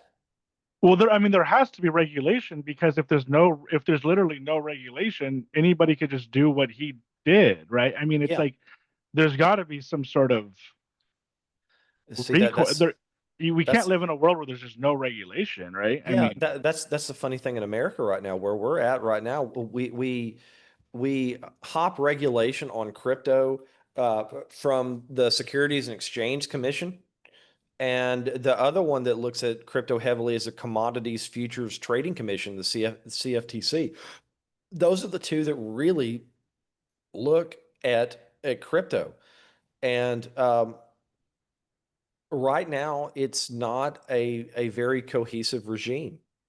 I mean, we don't have a very cohesive regime. The What we have with the SEC is they look at it from the perspective of investment, like investing on the stock market. That their lens they're looking through is crypto is an investment on the stock market, so to speak. So we're using like frameworks from the 1930s to try to fit crypto into. I still don't understand why they haven't just figured out, but they really need to. And it's They like, need to. and don't get me wrong, like I'm one of these people who I'm interested in crypto. I like it's interesting. It's exciting. And same with AI and all that kind of stuff. Like I'm into it. But at the end of the day, it's going to come back to fuck us, basically, if or the government at least, if they don't do anything about it. And like I said, like I really am for it, and like to a certain extent, I think that like I guess you can say it's up to the individual or whatever. It's the freedom of the individual, and just don't be stupid. But at the same time, there has to be some regulation, otherwise anybody could get fucked in any situation, right? I mean, it's like Yeah. if there's literally no regulation, like Walmart could just or Amazon or whoever could just fuck. And I don't really know if that's what libertarians are literally. I don't know if those types of people are literally for I, like just I don't. absolute no regulation, but it's like it just seems like you're just bound to get fucked, right? If there's no regulation, right? I mean, I could be Yeah. wrong, but No, no, I agree with that sentiment, and I have a lot of libertarian friends, and we disagree on a lot. And my biggest problem I have is the proposition they have is let's have a truly decentralized finance system that's cut off from all regulation. And I look at it, and I can say that sounds like a good idea in theory. But the problem is, you may be a good person. I may be a good person. Our friend Bob over here may be a good person. But how do we deal with Jim over here who just wants to screw people over and wants the world burn? yeah, exactly. And it's like, I mean, when we're talking about no regulation or whatever the libertarians' viewpoint is, does that mean that like that basically means if I'm correct, right? Like you can lend me $1,000 or not even lend, like I guess I could buy something from you for $1,000 and then like you just don't give me the product or whatever, and there's nothing that I could do about it. Is that essentially right? Yeah, yeah, Like and there's literally there's no recourse. there's no so in a world like that, what is their answer to that kind of situation? Like just you like I just go after you with a gun or something? I mean, it's just like you know what I mean? Like I mean, I hesitate away from saying the word anarchy, but because it has a very different connotation. But I kind of look at it from this perspective of there is this assumption that everybody will be treated equally. And when they won't be, right? we know intellectually that won't happen. And so I have a very dear friend who is a libertarian, and one of the arguments we go back and forth is he thinks I have a very negative view of the world because of my experience as a lawyer. And I look at it and I say, no, I don't think it's negative per se. I think it's more, I look at things with my eyes wide open, but because I do believe in the good in people. Yes, I absolutely do. I will die on that hill that I think that, inevitably there is good in the world. And But it, I agree. Yeah, there is a like a I think most people are good. Yeah. but my question is always this. I'm a public servant, despite the fact that I was a practicing lawyer for 10 years and now a professor. There's standards on me to ensure I protect my students, to ensure I protect, my clients when I had clients. All I'm asking with crypto is why can't we just do the minimum to protect people? Yeah. Just do a minute. I'm Do not the saying minimum. Yeah. I'm not saying we regulate the hell out of this to the point to where every transaction has to be taxed or anything like that. You want that, go to India. That's what they're doing there. But I'm saying in the spirit of a democratic republic that we live in, I think we have more of an ethical duty to each other to protect each other from these things. I mean, I'll take it further back that I think we have ethical duties. I mean, I look at thinkers like Immanuel Kant and people like that. I think we have a duty to ensure our neighbor, our friend, doesn't just get randomly screwed over. Yeah, I mean, otherwise it's just like the wild, wild west. Whoever, Yeah. whoever the strongest guy with like, like the cowboy with like who's, the crazy cowboy who goes around just like, Yeah. you know what I mean? Like it's like this. Who's the quickest draw is going to win. Yeah. Yeah, exactly. I'm thinking like Russell Crowe in 310 to Yuma. I don't know if you ever saw that Oh, that's a movie, but hell of a movie. I love that yeah, movie. yeah, like that kind of guy who just goes around and is like, I'm just gonna take what I want, and that's why I wonder with I mean you mentioned anarchy, and it's like I don't know if you follow like the Joe Rogan community at all, but like I do. somebody like Michael Malice, or Michael Yes. Malice, he's like an anarchist, and then you got the other guy Dave Smith, who's like the libertarian. I don't know if you know Dave Smith, Yeah. but Watched a lot of his stuff. Yeah. yeah, so obviously Dave Smith seems to be, as a libertarian, seems to be a little bit more with it than like Michael Malice as an anarchist. But with Michael Malice, like he seems like a smart guy. So I'm kind of like, are you just trolling with this anarchy thing? I don't get it. Like it's like, is this is crazy? Like anarchy would just be absolutely nuts, wouldn't it? I mean, Yeah, and you know, I think that way, but because I was very influenced at a very early age by our Enlightenment thinkers, especially Voltaire. I remember in high school I had to take an AP poli sci class, and I had to read Voltaire, Aristotle, and a couple others like that. And Voltaire, for whatever reason, really stuck in my mind.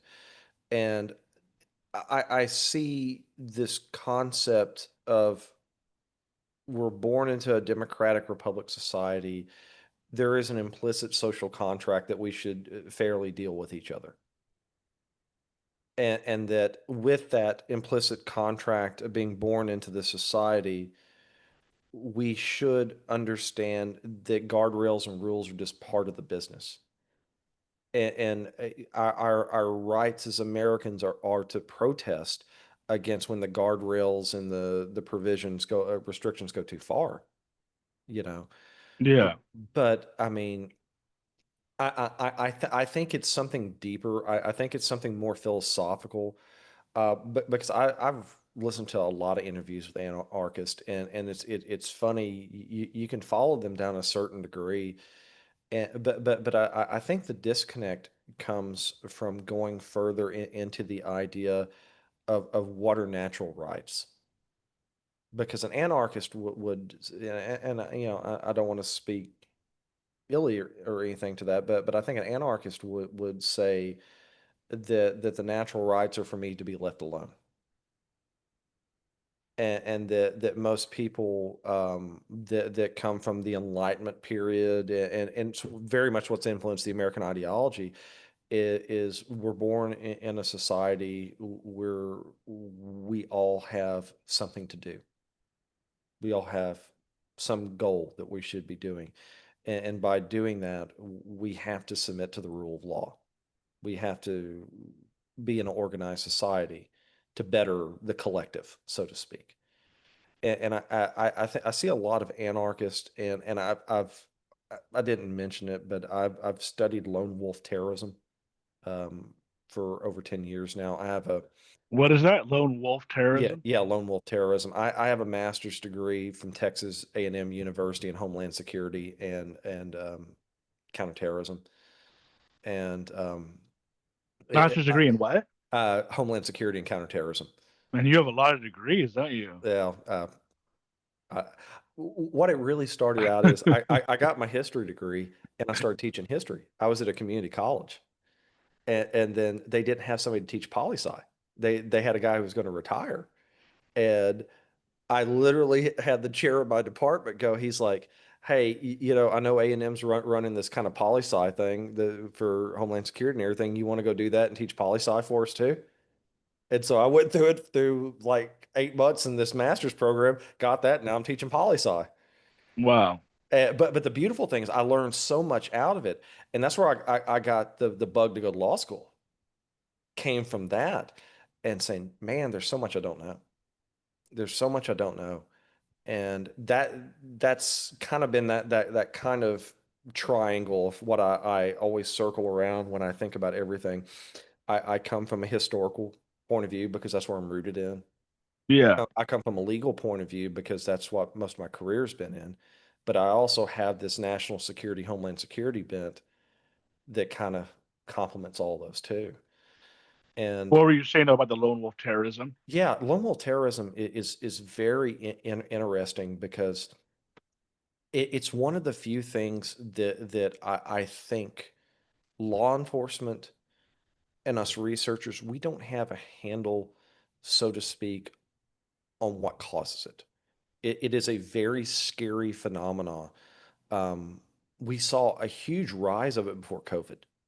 Um, What do you 20, mean by lone wolf terrorism? we're literally talking about somebody who just comes in and shoots up a place.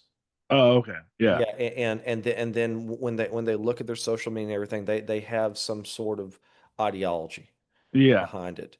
But they're not state-sponsored terrorism. They're not associated with ISIL, ISIS, or North Korea or Russia or anything like that. That they are acting solely on their own. And it's such a and I'll be honest, I didn't get the answers when I was in school on this, and I still struggle with understanding what is that ignition point that takes them from ideology to action. Yeah. And that is something that has haunted me most of my life because um, I have seen connections, and there's no good statistical connections yet, but it's something that I am working further in researching, is trying to understand what the connection between lone wolf terrorism and crypto is. That they're and you know, this is very, very preliminary, but I have seen connections. I just don't know how deep those connections are yet, and it's something I'm researching, actively researching. For some reason, these people are really into crypto or something, or Yeah. And I don't know if it has to deal with ideology. I don't know if it has to deal with the idea of being off the grid, so to speak. But because that's a whole other can of worms to open right there is the people that are off the grid. I got an uncle that's that way. It's one of the doomsday prepper kind of guys. It's to hell with the world. I'm going to live in my bunker kind of guy. they're like a Ted Kaczynski type of guy. Yeah, that's a good kind of connection right there. And you know, that took you know, Walden's Pond, throwing Walden's Pond a little too far of just going off and being left alone. But Yeah, and I mean, he seems like I would assume that he wouldn't be into crypto just because the tech aspect of it, right? I mean, you know, for a while they weren't, but now that's all my uncle talks about is crypto. but I mean the Unabomber himself was like he was like Yeah, super anti-technology, he right? was he was pretty anti-technology. Yeah, So yeah, you wonder because if somebody like him would, even though they're anti-technology, would be in. I find it. I kind of find it. It's kind of like a side note, but I kind of find it funny when, because I listen to a lot of music bands and stuff, where like yeah, Radiohead type stuff, where like they're anti-technology, and most people I think that's like the way to be. But then at the same time, they're using tools that are like technology based. You know what I mean? It's like there's people who are kind of. I think you can probably be anti-technology, but then, like have you heard of like the is it or techno anarchists or whatever, where it's like yes, yes, they're it's kind of, yeah, it's kind of like a weird like you can be anti-technology but at the same time be into crypto or something because it's kind yeah. of anti-regulation or whatever, you know what I mean? Yeah. Yeah, and what you're getting at right there is a very, very important question. Is it really anti-technology or is it anti-regulation? Yeah, Yeah. and that's sort of the line that I keep going down with all the inquiries I'm doing and the research I'm doing is really where is that line? And what is that dividing line that's separating on both sides? And I don't have the answer yet. I really don't. But it's very interesting from a research standpoint because I don't think we know quite yet, and we don't have the data to help us say, you know, it's either anti-regulation or it's true anti-tech. Um, I mean, just my bias lens that I come through based on my research, my life experience, is I lean towards a sign that anti-regulation is very important to a lot of people. Very, very important. I can think growing up back in the 90s, um, anti-regulation was a huge deal. My dad, who was a very kind of apolitical person, was very anti-regulation, and that anti-reg kind of took it a life of its own, so to speak, away from the general politic. And it's very interesting how, we're getting these silos, the anti-reg guys, the anti-tech guys, and we're building silos. And I think social media has helped with that. That it's helped people find communities of like-minded people. Yeah, like it's like kind of like the type of thing with the anti-regulation where it's like, don't get me wrong, like I get where they're coming from, but at the same time, to a certain extent, to like live in a community or a culture or society or whatever, like you kind of do need regulation. And I guess like if I really was just completely over it, I would go move out into the woods. But even at that point, you still have those people who maybe not if you're like way far out there, but it's like some of the people want to live off the grid, but then still get their Amazon and and still kind of like you know what I mean. It's kind of like if you, it's kind of like I almost feel like you kind of have to have it one way or the other because if you're still gonna if you get sick and you're still gonna go into the hospital, then Yeah. you still need other people. I feel like we're kind of relying on each other to a certain extent. Like and then when you kind of mentioned the natural what are our natural rights, and this is like getting like way out there, but it's like don't get me wrong, I'm totally for like rights and natural rights and like what Yeah. people need and all that, but from like an objective stance, from like kind of like I don't really necessarily think we have any natural rights. I think we should, but like coming from a philosophical view, I kind of think that it's like I mean, we are at the end of the day kind of like animals, and if you look at the animal kingdom, there really are no natural rights. So I don't know how, like, same with like morality, kind of. It's like, even though I definitely have morals and I feel morals and all that, it's kind of like, is there such a thing as an objective? Is there such a thing as objective morality? And what you know what I mean? I don't know how you feel about that kind of stuff, but I think about that honestly. I think about that a lot. In Indiana here, I teach a business ethics class, and that's we take a whole semester exploring these kind of questions. And I'll be honest, I love the discussion on it because I don't think we're ever going to have a clear answer. I mean, I think one of the most beautiful things about, you know, when societies are working correctly is we can smile, shake hands, and still disagree on something and go on with our life and still be friends. And I think that functions to a great deal with how we think of natural rights. And to your point, absolutely, there are many civilizations that I can think of that did not believe in a true natural right.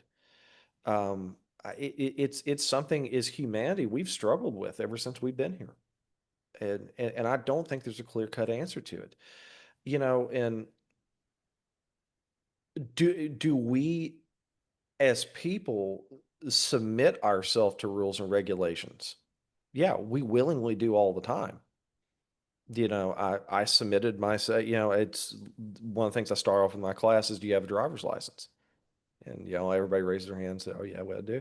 Okay, you submitted yourself to, Indiana's transportation code that you're going to follow that for the privilege of having that. Okay. Okay. Did I submit to the rules of professional conduct to be a lawyer? I did.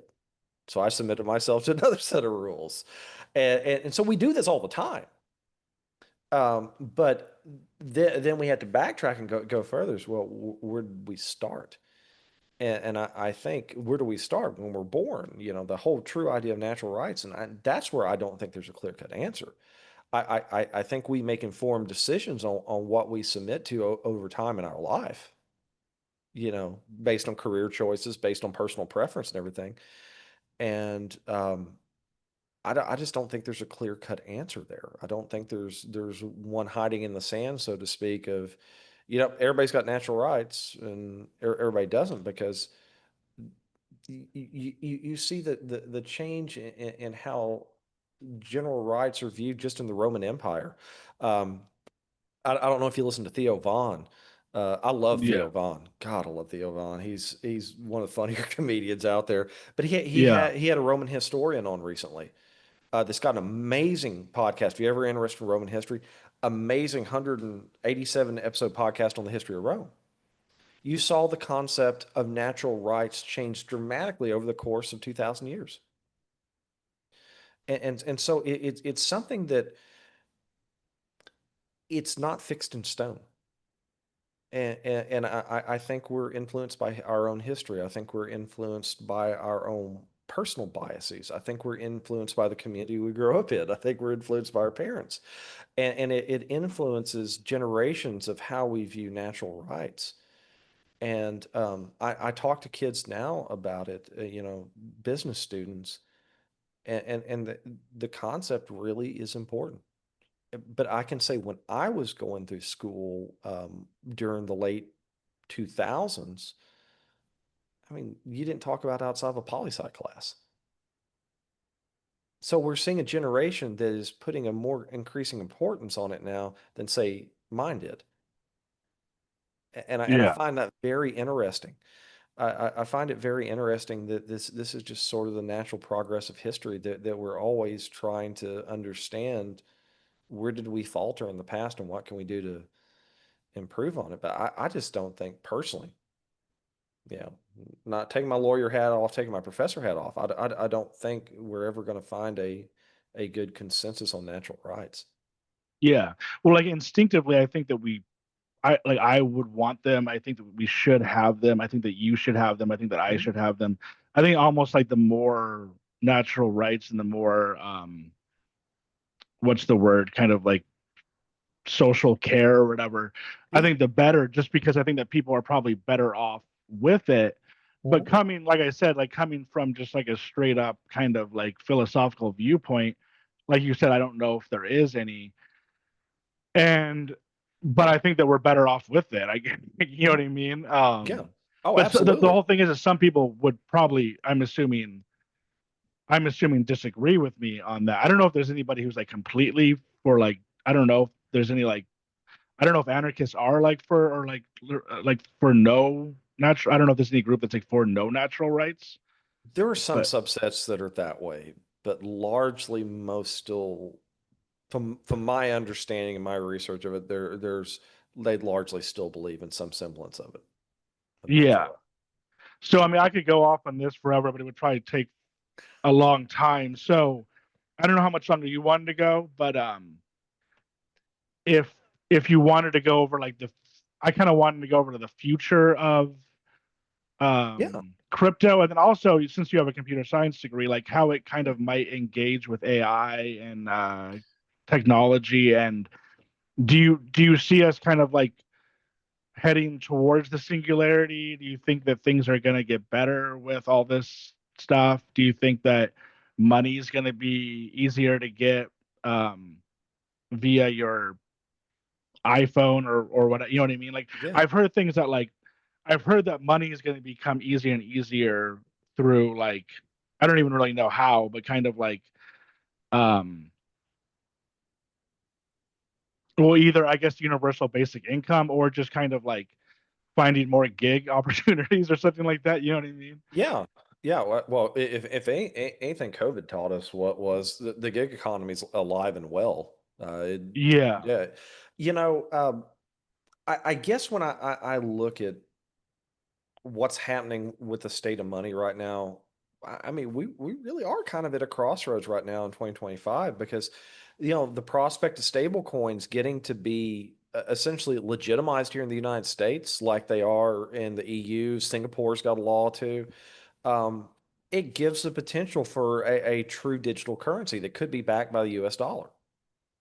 That's a good thing. I think that's positive. I think we need that to help ensure more people have access to money.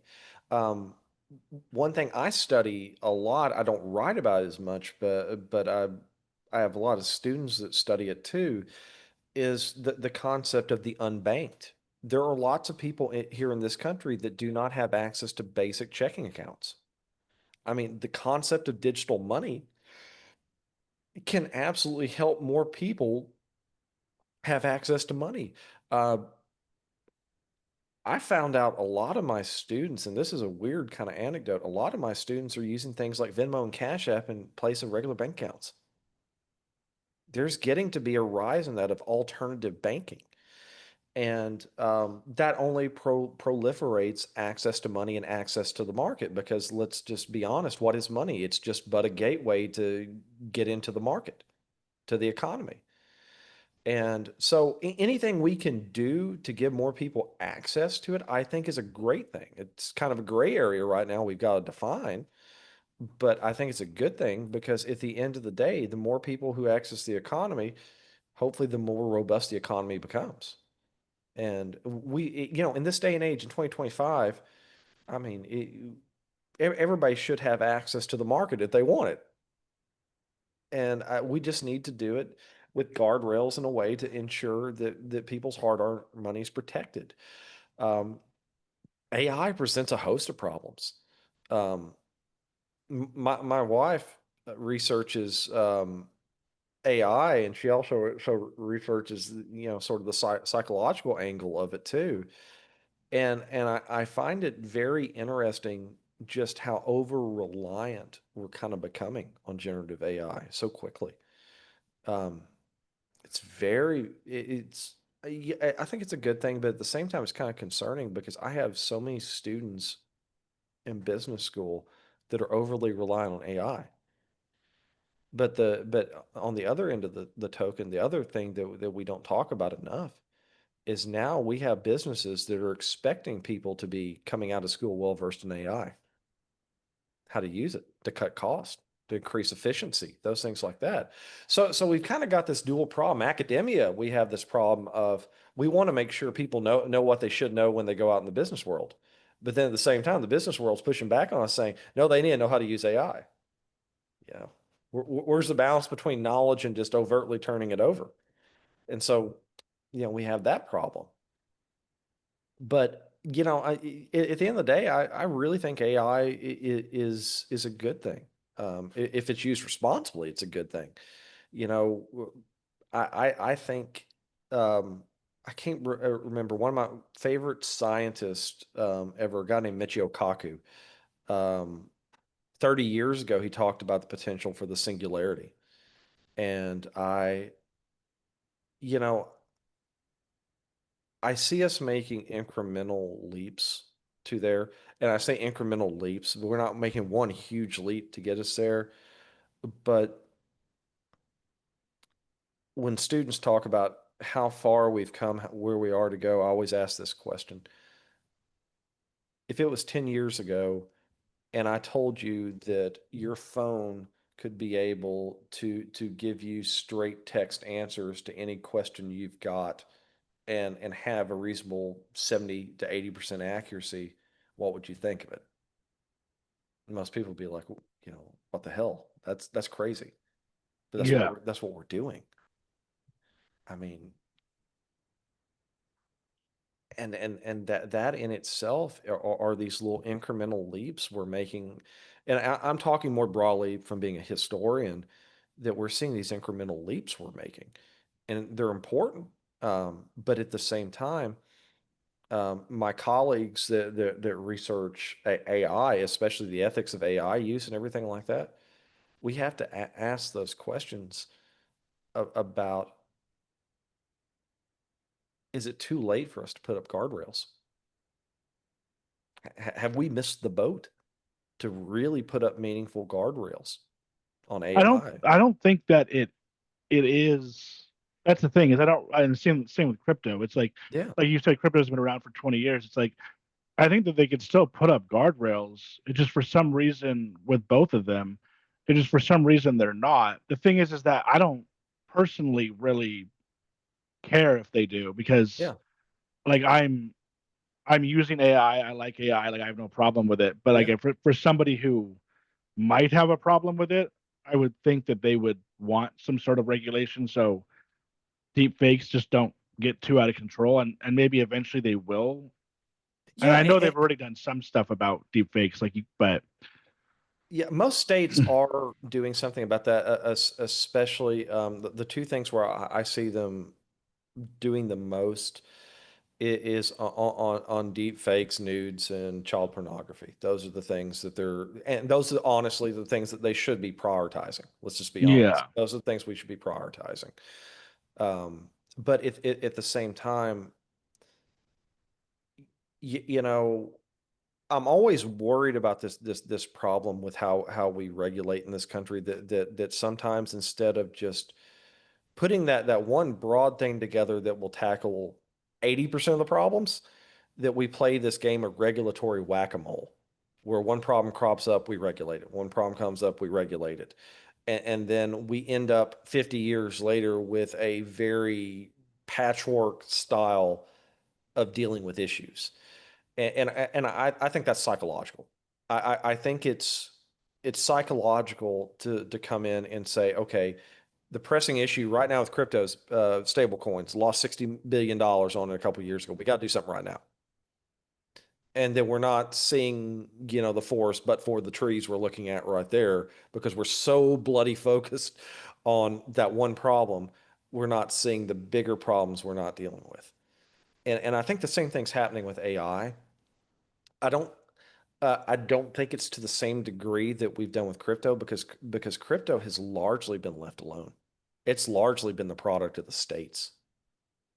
But what I see different, at least from my colleagues that talk about AI, is AI is getting more buzz on the federal level. The idea that we could get some sort of uniform regulation seems better than the prospects of what we've had for crypto, where crypto has largely been state-based. And the problem with state-based, and it's the problem we always run into, is you have a patchwork of legislation. You have different states doing different things. And so what happens? All the businesses start moving to the most permissive state. And that regulatory arbitrage I was talking about earlier. And that's the problem with the states regulating things. Sometimes it's just good just to have the federal government say, okay, here's the standard. And I have a sincere hope that that's what's going to be happening pretty soon with AI. Is we're building towards some sort of consensus framework to deal with that, because um, I'm scared to death to see the states try to regulate it. I really am. Why is that? More so, kind of going back to what I was talking about, the idea of how much do we know about technology to write good laws, and it gets much more dicier when you get to the state level, because every state has different priorities, different agendas, and different makeups of their congresses, their legislators.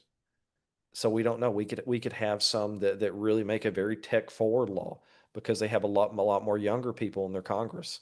We could have some that just take old frameworks from hundreds of years ago and try to apply it to AI now, because they have a very older makeup in their legislative body. The the nice thing about the federal, we can look at and say, at least we know kind of the makeup, at least we know what to expect, so to speak. Instead of the states, is you're kind of just at the whim of 50 different states trying to regulate the same thing. Yeah.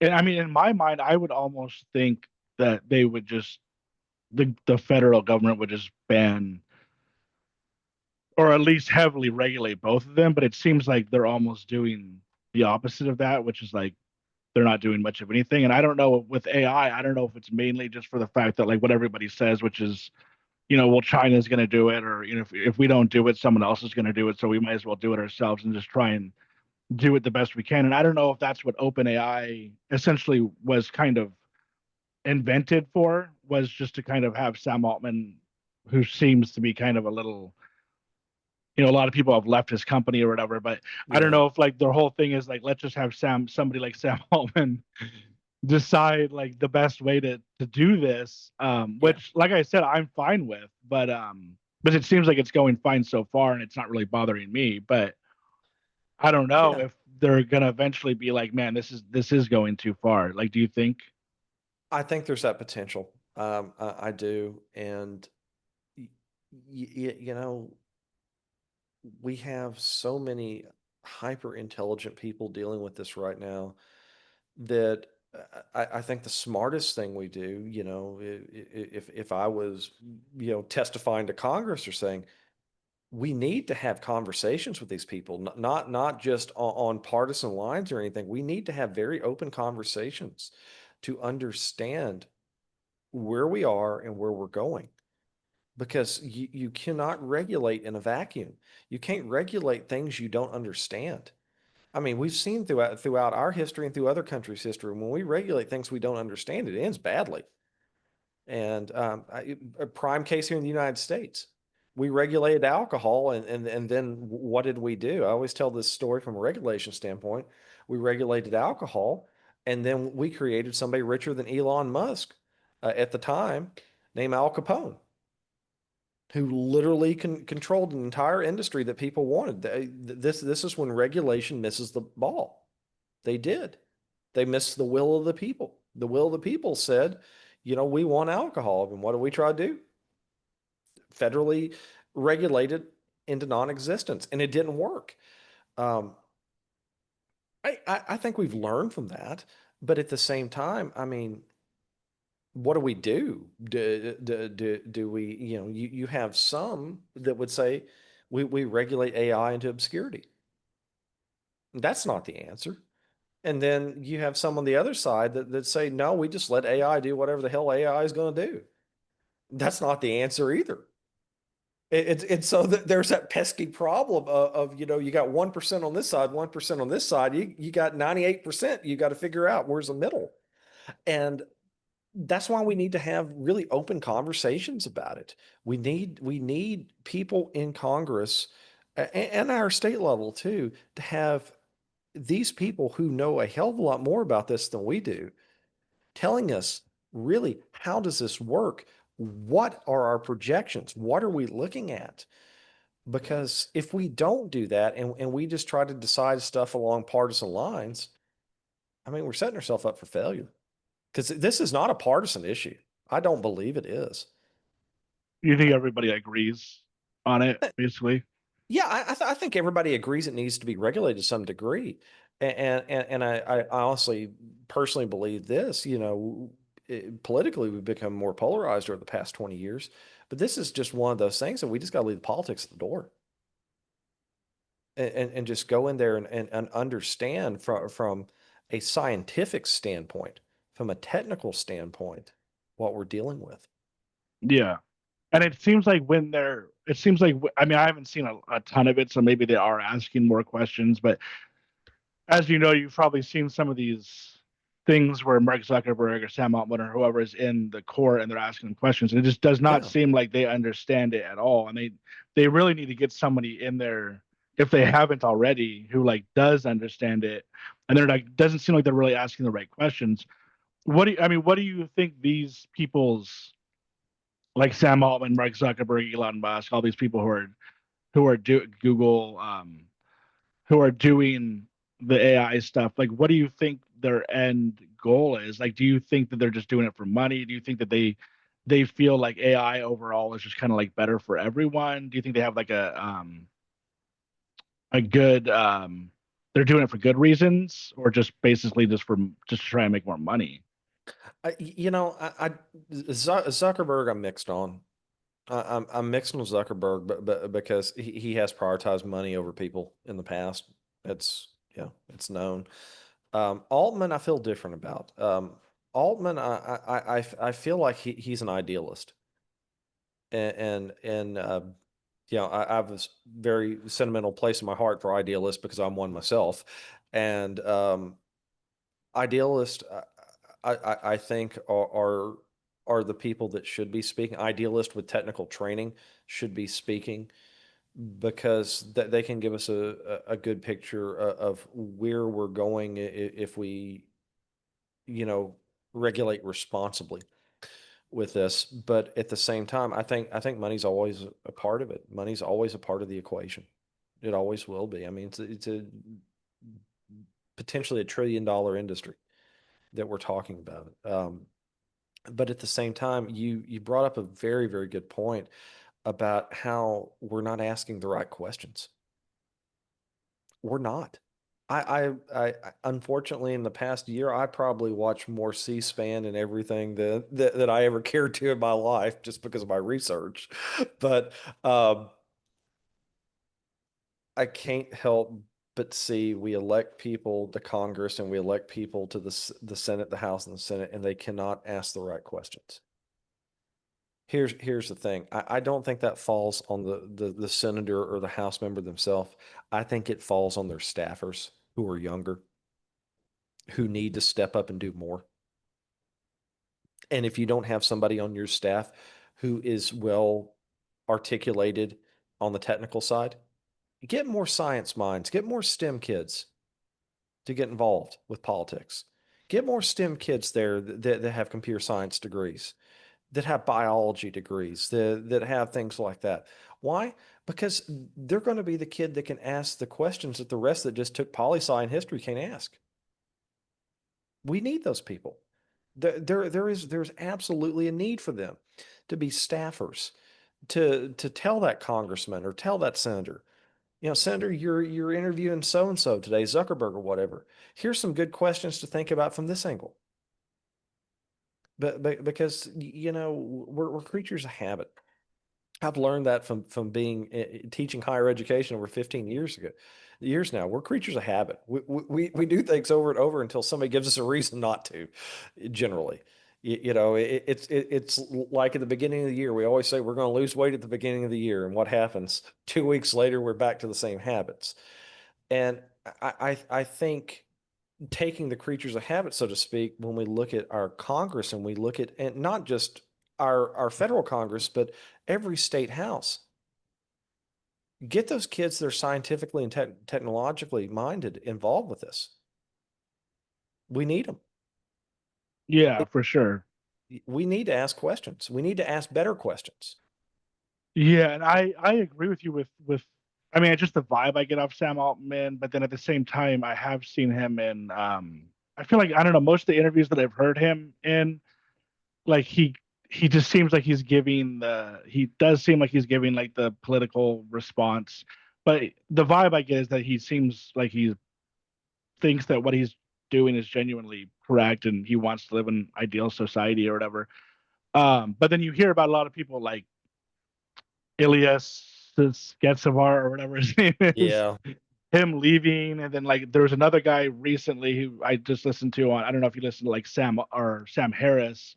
Yeah, I listen to Sam Harris a lot. Yeah, Yeah. like this guy went on Sam Harris's and he was talking about he has a website called AI 2027, which is kind of almost like a countdown to like what's going to happen. And he was working with OpenAI. I don't know if you saw that. I saw that. Yeah, I And haven't listened to the whole thing yet.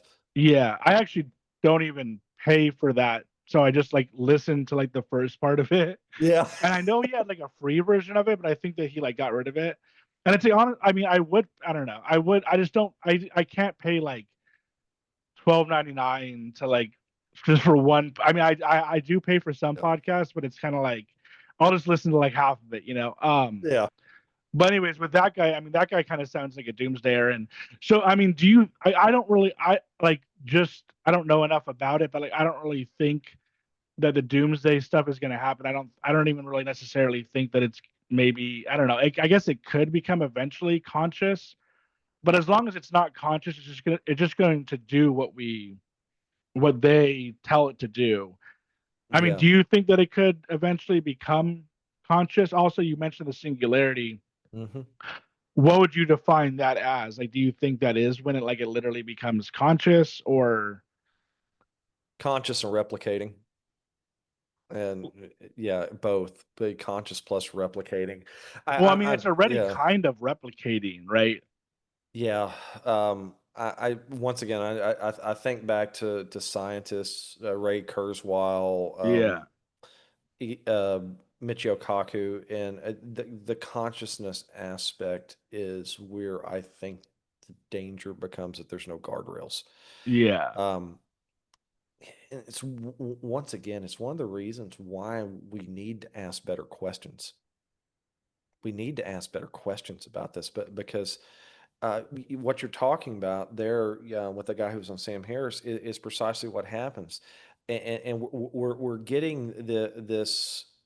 hyper idealistic view of AI and then a doomsday Terminator 2 style view of it. Yeah, this is a way I kind of see this whole idea of Terminator 2 almost. And once again, I've learned from studying history, the truth is often always in the middle. I think I lost my camera. Can you still hear me? Yeah, I can still hear you. Are you Yeah, able to? I mean, it's fine if it goes without it, but are you able to like get it back up or no? Is it just it died. I okay? No, no, apologize. Yeah, no problem, no problem. We'll just yeah, do audio then. yeah. So yeah, I think it's a problem. I think the issue is we've got to go with consensus somewhere in the middle, and we just got to ask better questions. If we're going to regulate this stuff, we need both of those people to testify before Congress. We need both of those people, and we don't need just to ask, is this going to spell the end of the world like some people ask all the time? We've got to do more.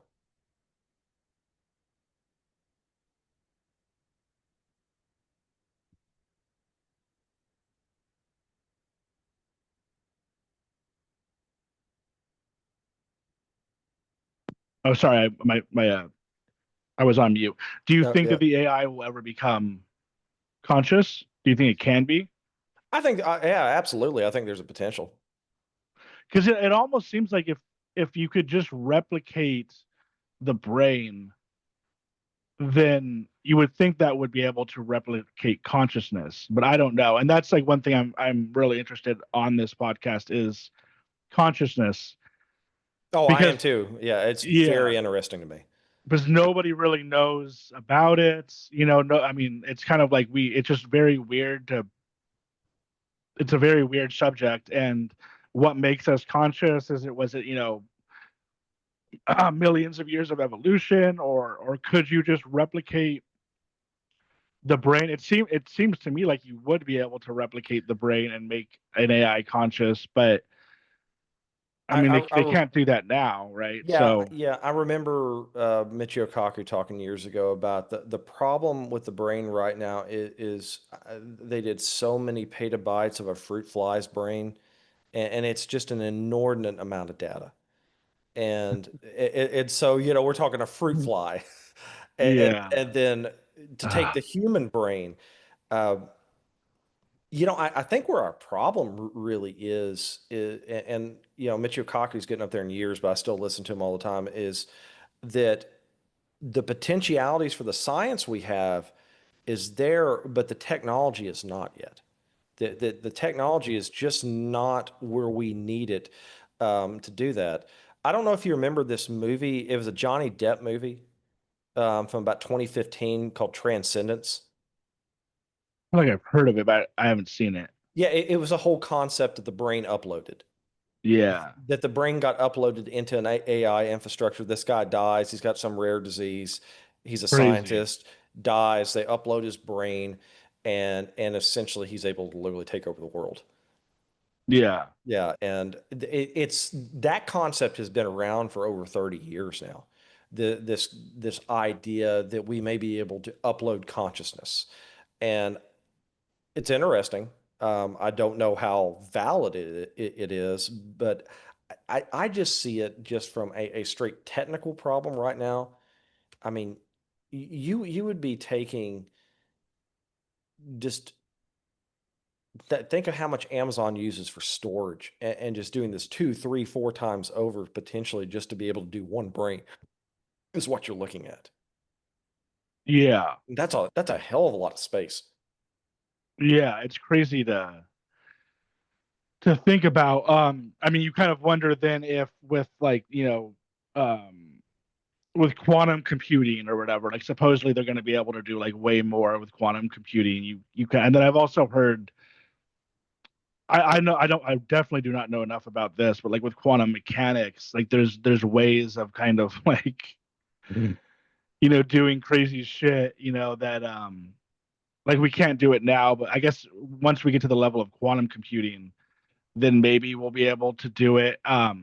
It's so weird to think was like did all this, like I don't know if you're like more of like a materialist or an idealist in terms of consciousness, but it's kind of crazy to think like like there's one viewpoint which is basically, I always forget the name of it, but it's like everything is material, but our brains are just, once something gets so complex, like you said, our brain is, then it gets to a point where it produces consciousness.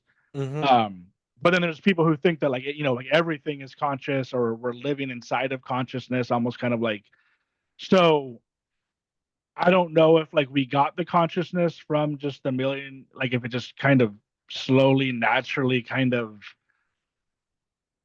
got to the point where it is now, you know what I mean? Like it just Yeah, it's a whole emergent property problem that does consciousness emerge from biological, or is consciousness something that when the biological reaches a certain point, it just kind of tunes into the frequency, so to speak. yeah, and then like where does the frequency come from? Hmm. Yeah, and I don't talk about it a lot, but I'm very much a radio guy. I'm very influenced by radio. I'm a tinkerer. I build radios. I'm a ham radio guy, and I always just, much to my wife's annoyance, I always oversimplify consciousness as, well, I built a radio over here. I can tune to a frequency in Guam right now if I want to. Maybe that's just how the brain is.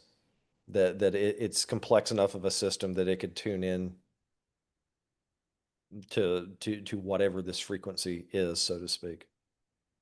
So you do think it's just a matter of getting complex enough? So that means that basically, if we get to the point where we are able to get the computers complex enough, then it can be conscious. I think so, and I think where we're behind right now is, like, if you listen to futurists talk 30 years ago, they would have thought we are already further ahead with quantum computing. That quantum computing would be in our iPhone. The Oh, from 30 years ago, they thought that by now we'd be to that Yeah, point. Oh, yeah. wow. So we're actually kind of almost like under projecting then. We're sort of under projecting. I think a Kurzweil and both Michio Kaku have both talked about when they saw 2020, we would have nano robots to put in our bodies to, heal things like cancer, heart disease, stuff like that. And we had already moved on in a post computer era to where our computing power is us all almost exclusively quantum by now. And Wow. we're not there. Yeah, we are just not there. And I heard something like somewhat recently from, I think it was, I don't know if you know, like David Deutsch, Yeah. but I mean, that guy's got some crazy beliefs. Like him and Oh, he's out there. Yeah, Sean Carroll. Like, I don't know if Sean Carroll believes, David Deutsch believes that, like, whenever like the quantum mechanics, like whenever like I don't even know how to like put it, but like whenever like it splits, it goes into like another universe or whatever. Uh-huh. Um, but I might have been misunderstanding him, but he was kind of made it sound like he was saying something along the lines of like, if we can get like the quantum mechanics into your iPhone, it could somehow kind of like match up with like your brain, kind of like you were saying, I guess, with the Yeah. frequency or something. And so Yeah, I don't and know how that would work. Like if we would literally be interacting with our cell phone via our like brain, or like, you know what I mean? Like, there has been talk of that, and I could see a viable way forward with that. It just, once again, tech wise, we're just not there. I mean, the more I think about it, we are just really starting to experiment with where quantum tech is, and we have so many misunderstandings of it, and we're learning new stuff. I mean, we're learning new stuff all the time. I think, just from a strict science standpoint, one of the most amazing things that, at least in my lifetime, I mean, two amazing things I can think in my lifetime is the fact that we were able to photograph a black hole. um, that was pretty amazing. And then the fact that we launched the James Webb Telescope, and the James Webb Telescope is telling us there's some crazy shit we do not understand about this universe. what do you mean by launch it? Did we actually launch that out, or Yeah, yeah. The James Webb's was launched in 2022, and I'm telling you, the photos this thing's sending back are absolutely amazing. Where is it? Like, where is it at right now? It's orbiting space right, orbiting Earth right now, and yeah, I would look it up. The James Webb Telescope is doing some amazing things, and it's really causing a lot of physicists now to rethink fundamental physics and quantum physics. There's a lot of things that are beyond my pay grade right there, but I'm an armchair astronomer and I love stuff like that. And I'm just realizing that our tech is finally telling us things that we really don't know about the fundamentals of science. And it's interesting. Well, it's an interesting time to be alive right now. Yeah. That we really are pushing the envelope on a lot of things that I think in the last 50 years that I mean, we're still proving Einstein right, which is amazing. That after all these years, we're still proving Einstein is correct on so many things. Yeah. Well, I mean, I think we've kind of like known he's been correct, right? I mean, I guess until, I mean, haven't we always kind of assumed that what he was saying was correct? But You I know, guess we're just kind of gotten to a point where like we know it more now. yeah, we're getting more objectivity to proving it. You know, the scientific method is really working in a lot of good ways that way, and I find it interesting because at least when I was growing up in the 90s, there was always this kind of pull I saw, at least from my science teachers. And I took a lot of science classes when I was in undergrad. And there was always this pull to say, you know, maybe Einstein wasn't right. Maybe he wasn't right. Well, now we're getting proof in a lot of ways that he actually is right. And once again, going back to the whole consciousness thing, I find it very, very interesting. You have this guy that lived in the teens and 20s that really had that expansive of a mindset to still almost 100 years later still be correct. That's Yeah.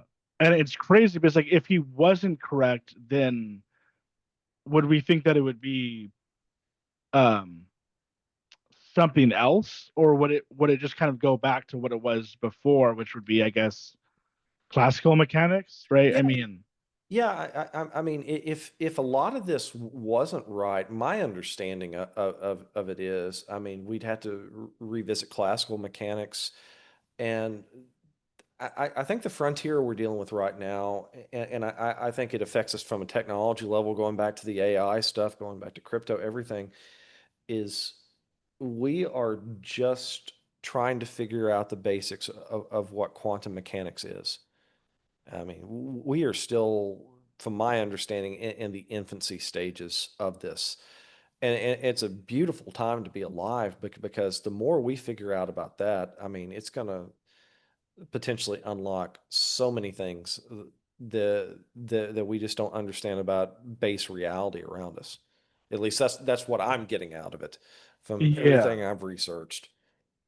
Yeah, it's kind of crazy to think because it almost like, obviously I don't know enough about it and all that kind of I mean, obviously, but it almost seems like when I listen to, I'm fascinated with listening to it even though I don't really fully understand everything that they're saying, but it almost sounds like to me that there's, I mean, I like there's a potential that like it almost makes me think that like we are in some sort of simulation, and like I think people will say that when they hear about quantum mechanics, and when we're trying to mess with like the fundamentals of things, it's not what it seems like. To me it almost kind of seems like we're trying to figure out, like it's like kind of like if I was like I know nothing about computers, but like if I was like, I wonder like what's behind this computer, and Mhm. I dig into it, I would have no clue what it was. You know what I mean? Yeah, But obviously it makes sense and there's a pattern to it. You know what I mean? Like I don't yeah. know. I don't know. Like I mean, what do you think? Do you think that we're like in a simulation? Do you think that you know, it all just happened naturally? Like there's a God, or You know, I give the whole simulation theory a lot of credence because there's a lot of very intelligent people who are saying that it's potentially greater than 50-50 we are. And that opens a entire host of other questions about, okay, if we are, then that means there's something more intelligent than us that are pulling the strings for objective reality. And then we end up in a matrix sort of situation. Yeah. And And yeah. and and then on the opposite side of the coin, where base reality is we conceptualize it. If it's all from natural phenomenon, there is getting to be a lot of good evidence that maybe we're not the only universe, that there's multiverses out there, that there are ways where this splits off into insane different ways that only the mind can boggle to figure out. And you've got that aspect of it. And then there is a very new theory that has been coming up that I just read about recently, and I don't know much about it, but I know there's a paper that got published with Nature about it. And it's about the concept that maybe our universe exists inside of a black hole. Wow. That there are tidal forces to how the entire universe moves that would mirror a black hole. And then it begs that question. I don't know if you ever played as a kid. There was a game called Star Fox back in the day. I played this on the SNES and the N64 back in the day, and it was like a space shooter game. And it was this idea, you go in one black hole and then you'd appear out by some other planet or something like that. And I remember when I first read about that, I told my wife, I was like, it's Star Fox, is what they're saying. That the reality that maybe base reality as we understand it, the singularity that started, with the Big Bang, is basically the end of a black hole. So what does that mean exactly? Like we're living in a black hole. That our whole base reality is on what's on the other side of a black hole. So you mean like it kind of started as a black hole and then Yeah, maybe it's a black hole in some other universe.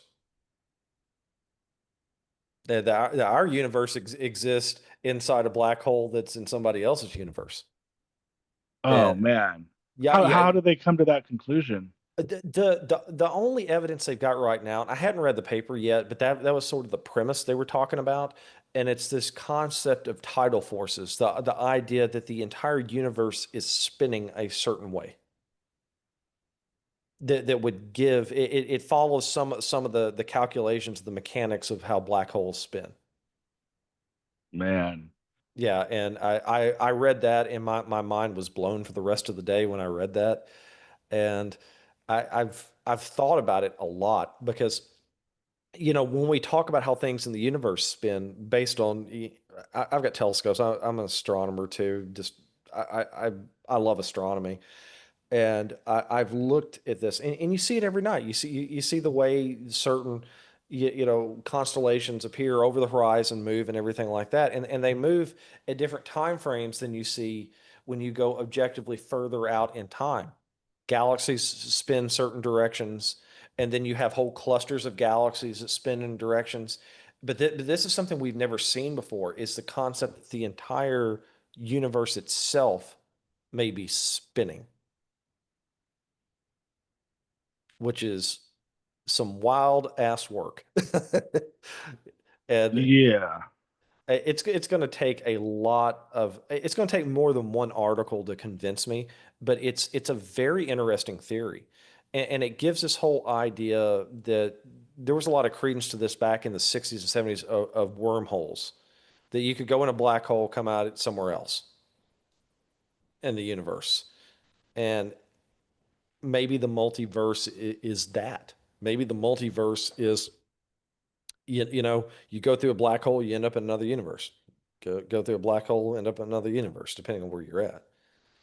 Yeah, so we wouldn't necessarily be in the black hole now. We would just be our universe has been spit out of a different black hole, Pretty kind of. much. Pretty much is from my understanding of it. Oh yeah. Wow. Yeah, then there's Nick Bostrom's I don't know if you know his like simulation theory. Yes, I have followed Bostrom for years.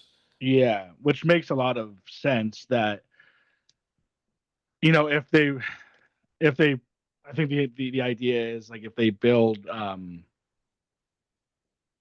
if they start building, if the it's hard to explain, if the society or whatever, the first um society or whatever got to the point where they could build a simulation, then that simulation build a simulate, and then they just keep building simulations all the way down. Like we're most likely, it's more, it makes more sense that we're in a simulation than in base reality. But then you kind of got to ask yourself, what's the simulation for? Is it, my life doesn't seem very interesting. Yeah. Why would they want to? Why would someone want to live my life? Or am I just kind of like an NPC in the simulation? It's, You you know, know, you look, we've been simulating stuff since computers have been invented, and we're doing it ourselves. I played The Sims growing up as a kid, and there's that concept there that we're simulating things ourselves, and it seems to be, and what Bostrom was talking about was it's called the Russian doll paradox. It's this whole idea that maybe the first generation did it, and there's a doll inside the doll inside the doll, and you just keep going down. And the reality is, I can say this at least historically, the more power and technology we've developed, the more potential for simulations to get better that we've done. That there is a direct correlation between technology and power of computing. So what say there that we're not some, seventh grade alien science project? yeah, and like for whatever reason they gave, um, decided to give consciousness to us, and then the question is everybody? Do we all have consciousness? And Yeah. um, yeah, it's crazy. Um, Yeah, there's so many ways to look at this, and it's and I talk about this a little bit when I talk about ethics in business school too. Is the idea of our objective reality and our own objective personal codes we build. Um, do we build them in a vacuum, or do we build them on the collective around us? And I think there's no clear-cut answer to that. And I think everybody has a different personal journey and a different story of how they build that framework with which they operate their life on. yeah. Um, yeah, it's crazy. What do you mean though by building in a vacuum or building it? Yeah, there are a lot of theories I've read over the years of people who just try to build ethics out of a vacuum based on no life experience or anything like that, that they read something and it just entirely resonates with them. I've read people, utilitarianism is a good example that you've got to sacrifice something for the greater good, and certain theories hold them in such ways that they build their whole entire worldview around these sort of isolated ethical truths. And in reality, what I've seen with a bulk and a majority of people that I've came into contact with as students, other professors, other lawyers, other historians, is we're sort of an amalgamation. We build our life stories and the way we view the world and ethics out of things we learn, our life experiences, where we grew up. It's the whole totality. It's the totality of life's circumstances and life's experiences that we kind of build those frameworks from. But I'm always very interested, and I always have one or two every semester, out of a class of 50 or so, that will be, no, my experiences don't mean anything. It's just this is what I believe, and I'm always intrigued by it. Yeah, well, I feel like most people, um, uh, I don't know, I could be wrong on this, but like when it comes to morals, and I feel like most people, at least in like America, at least like in the group that we live in, kind of for the most part agree on what's good and what's bad. And I feel like the thing that's doing the most good would be to do what, obviously what everybody wants. So like when um which is essentially for everyone to be happy, treat others like you treat yourself or how you'd want to be treated. I feel like that pretty much goes with it. Now, I mean, obviously, I guess you could have somebody who like believes that murder is fine or something like that, but it's kind of like I feel like that's definitely an outlier, Hmm. right? Yeah. So I kind of feel like we can come to at least a like an 80 or 90% agreement on Hmm. most things. And like like Sam Harris, like we said, like I think he like tries to like prove that there is objective morality by saying that like if we just all do what's like good to each other, then that's the best objective morality. And I agree with them, but I think that's kind of more of just instinctively, intuitively, kind of like what I feel like is correct. But I guess you can't really say somebody's wrong if they feel like you said before with the terrorism thing, like shoot up a classroom. And Yeah.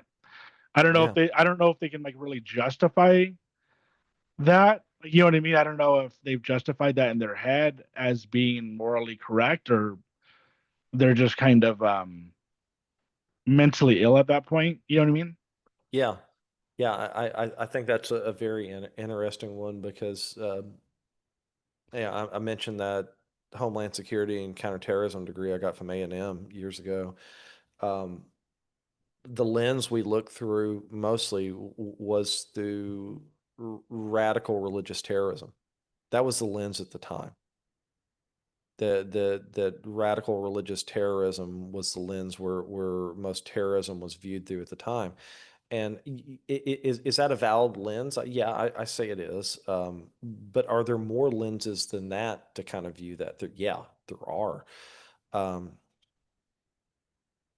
I mean, I've personally seen it, with students, and I've seen the loner types that every semester I have one or two of them. The loner types that they purposely refuse to talk to anybody, and those are the ones I always try to reach out to a little bit and just try to understand where they're coming from, just in the nicest way possible. Just let them know that I'm there to support them if they need it.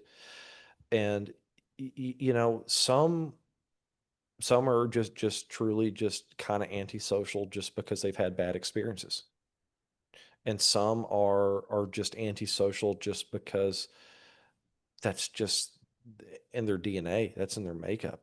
And it's very interesting that we kind of categorize these things, but at the end of the day, we can't really get a consensus on what would prompt one thing over the other in these worldviews. Um, I've had some students with some very very very radical worldviews over the years, and if for whatever reason you don't hear it in business too much when you teach business, you hear it when you teach history. Uh, all the fun stuff comes out, the different worldviews and everything. And I just find it interesting because everybody's got a different point they come from. And regardless of the differences, what I always try to tell everybody at the end of every semester is, hey, we're all on this planet together. You know, we all got some commonality. Whether we like each other or not, we've all got commonality. And the best way forward is to find just a couple of truths that I kind of live by. Is one of them that I was very influenced by Robin Williams. Robin Williams was a very kind of giving person during his life, and he had one quote that always stuck with me, and it was this quote that, you know, don't ever think you know what somebody else is suffering next to you is, because you don't know what it is, and it costs nothing to just be a decent human being, and just have a little compassion, have just a little empathy for somebody else. And that's something I kind of preach to my students a little bit, that in the business world we need a little bit more of that. We need a little more. understanding and less positional bargaining. Because at the end of the day, we all have goals. We all have things we want to do. But from my perspective of being a lawyer for about 10 years, um, the court system's not the answer, because all it does is make lawyers richer and people poor. And sometimes if we can solve our problems better, by collectively trying to reach out and understand each other, we're doing better. I teach a negotiation class every semester too, where I go into that trying to teach people how to negotiate basic things from car deals to job interviews and stuff like that. And most of it's just framed about just collective humanity. The more we're willing to get out of our corner of our position we're on, and meet in the middle somewhere, the better off we generally are. At least that's what largely statistics have told us. And yeah, I'll probably go through the rest of my life trying to understand some of the things we've talked about, especially understanding people's worldview and everything, because um, I wouldn't be a good student of what I'm teaching if I didn't think about these things, and I think about them a hell of a lot. Yeah, I think I've heard that, like, the best game theory or whatever is to help each other out. So like if I help you out, you help me out, then we're better Right. off than if we're like at war with each other. And I mean, I personally just I think that you have to draw a line somewhere when it comes to just kind of obvious ethics or laws or whatever, which is essentially, no killing, Hmm. no rape, no, that type of stuff. Um, but the thing is that I can't really even make any sense out of in my head like why, and I don't even know if the people who are doing, like I said, the people who shoot up a classroom or kill people or rape or whatever, I don't know if they necessarily justify. I don't know if like they can say, well, I think that I'm doing the right thing.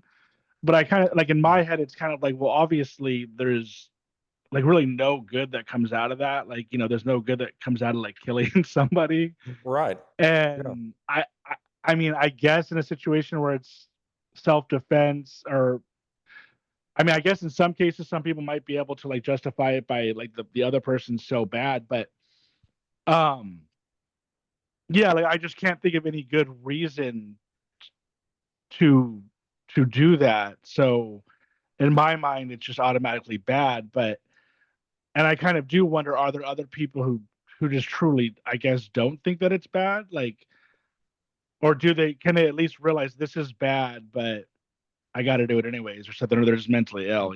Yeah, well, I've over the years, in the legal profession, I've ran into my share of sociopaths that Yeah, that absolutely know what they're doing will cause harm, but they do it nonetheless because they take a very Machiavellian view that the ends justify the means.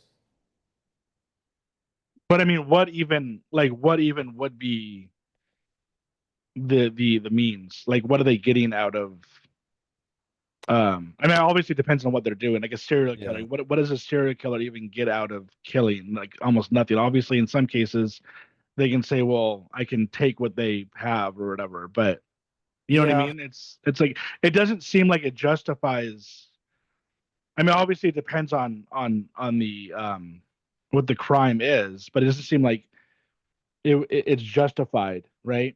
Yeah, and my wife would be better equipped to answer it than I am, seeing she has a psych degree. But with some of these, I think back to Patrick Bateman, kind of American Psycho, kind of Yeah, the idea. It's power that and I've seen this in the legal field too, where you have attorneys that have a bad day in court or whatever, and then because they felt powerless in that situation, they will then go abuse their paralegals, make them feel absolutely tiny because yeah. they have to have that last say of, you know, I might have got screwed over here, but I've got power here. That seems that type of mentality seems so crazy to me. It's Like if counterproductive. Yeah, like if I have like a bad day, I'm just gonna go take it out on somebody else. It ends up making me feel even worse because then you piss that person off or you make that person sad or whatever, and you Yeah. know what I mean. Yeah, it's counterproductive. I don't think it's justified, and I would hope that those people can realize that it's not justified. I just don't. I guess the question would be: Is it does anybody really? Is anybody like really truly evil? And I don't necessarily think it's a necessarily an evil or good thing. I think it's more of kind of like an evolutionary. These people have just evolved to become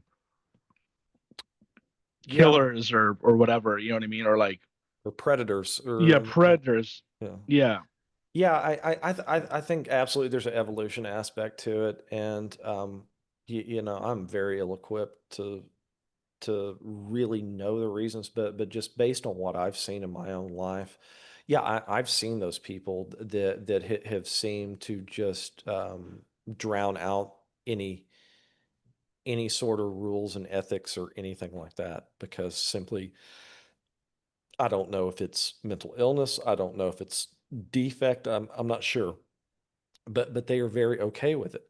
But then again, I think conditioning plays a hell of a lot into it also because I have known very, very caring people who go into the legal profession and come out cold, callous, and just numb from that, especially if you go into family law. That's one of the worst ones. Yeah, I feel for people who do that. That is a awful, awful profession. um, and you see it in every law school. You'll see these girls that, and a lot of guys too, that will go into family law and they'll say, "Yeah, I want to help kids. I want to help kids," and then they come out and they get burnt out after about 5 years, and then they have to sit there and realize that, yeah, I entered with a noble goal, but the reality of the circumstances are completely different. That you have people who would rather fight over a painting or a car than who gets custody of their kids. yeah. Like so, yeah. Yeah. You almost become like the monster just by By helping. facilitating it. Yeah, by trying to help other people out. Yeah. Yeah. Yeah. I've been through that myself with doing crypto. I've been through that myself that I built up these businesses, started their businesses, and then I've seen the downturns and the bad stuff that happened with it. And yeah, I still carry guilt through some of them. I do, and the reality is that's how I knew I had seen the exit ramp for me out of the legal profession every day because I carried a lot of guilt. Um, I never had any company that just absolutely screwed anybody over to the tune of billions of dollars, but I had a lot of them that lost money and just stupid mistakes, and then part of you feels guilty because you couldn't help them, and then part of you feels guilty for the people who lost money, and at the end of the day you're just kind of just wallowing in your own guilt, and that's how I knew, well, I better go teach at that point. Yeah, yeah. It's one of those things where like you kind of have to stay, unbiased or whatever. Like I definitely don't think that I could do it as a doctor. I think that I would just be too emotionally involved. I don't know as a lawyer, but I mean, I'm pretty emotional guy, so it would probably affect me too. But I have to wrap things up here because I got to go to work and me and my fiance have to go eat. Gotcha. But anyways, it was a good talk. I had a feeling that it was going to probably go on longer than expected. Oh, So hey, I've enjoyed it, man. It was great. no, I've enjoyed it too. So if you ever want to come back on, because there's a lot of these other Oh, things. I'd love to, man. I really enjoyed talking to you today. Yeah, me too. So we could probably delve into any one of the things and even cover crypto more. Yeah. So yeah, Yeah. one I promise I'll get a better camera this next time. I'm in the oh process of no. moving right now, and I put up my crappy webcam and apparently killed on me. So, No, it's no problem. I mean, obviously there's a lot to talk about. The last question I'll ask is oh, is there anything that you wanted to promote? I don't know if there was anything you wanted to promote when you came on, and then also, are there anything you're into as far as music, movies, podcasts, TV shows? It could be so regarding crypto or just whatever. yeah. So, I'll send you my SSRN link. It's just a link in my paper, so I'm not just really just trying to get good word out there. The research I'm doing on crypto, and that's it. So yeah, I'll send you a link on that. It's a social science research network. It's just a link of stuff I've published. Okay, Yeah, cool. but music, I am a huge metal fan. uh, really big into metal. My favorite band right now is a band called Trivium, and I am a huge fan of Trivium. I've met those guys multiple times, and I can say they're out there doing the good work for the metal community, doing a good job. Just very good role models for bands out there. And I've got a son that plays drums, and he's very influenced by them too. I have been too. And podcast right now, the one I'm listening to a lot. So I was a fan of the X Files growing up. Um, the X Files, David Duchovny and Gillian Anderson. David Duchovny's doing his own podcast now. Oh, I didn't know that. Interesting. Yeah, and it's called Failing Better, and he talks about failure and how we can learn from failure. Um, I encourage people to listen to it because he's a very interesting guy, and got a lot of really good insights about his own failures in life, and how he tried to come out of each one of them stronger. And there's a lot of good message there. Okay, cool. Yeah, I always ask just because I'm always looking for stuff to listen to, and but yeah. Anyways, it was good to have you on, Richard, and I will for sure. Hopefully, you'll come back. So Yeah, we'll absolutely. talk I'd love again. to, man. Yeah, it'd be absolute blast. But yeah, once again, I really enjoyed it and appreciate you having me on. Yeah, no problem. All right, thanks for listening, guys. Bye.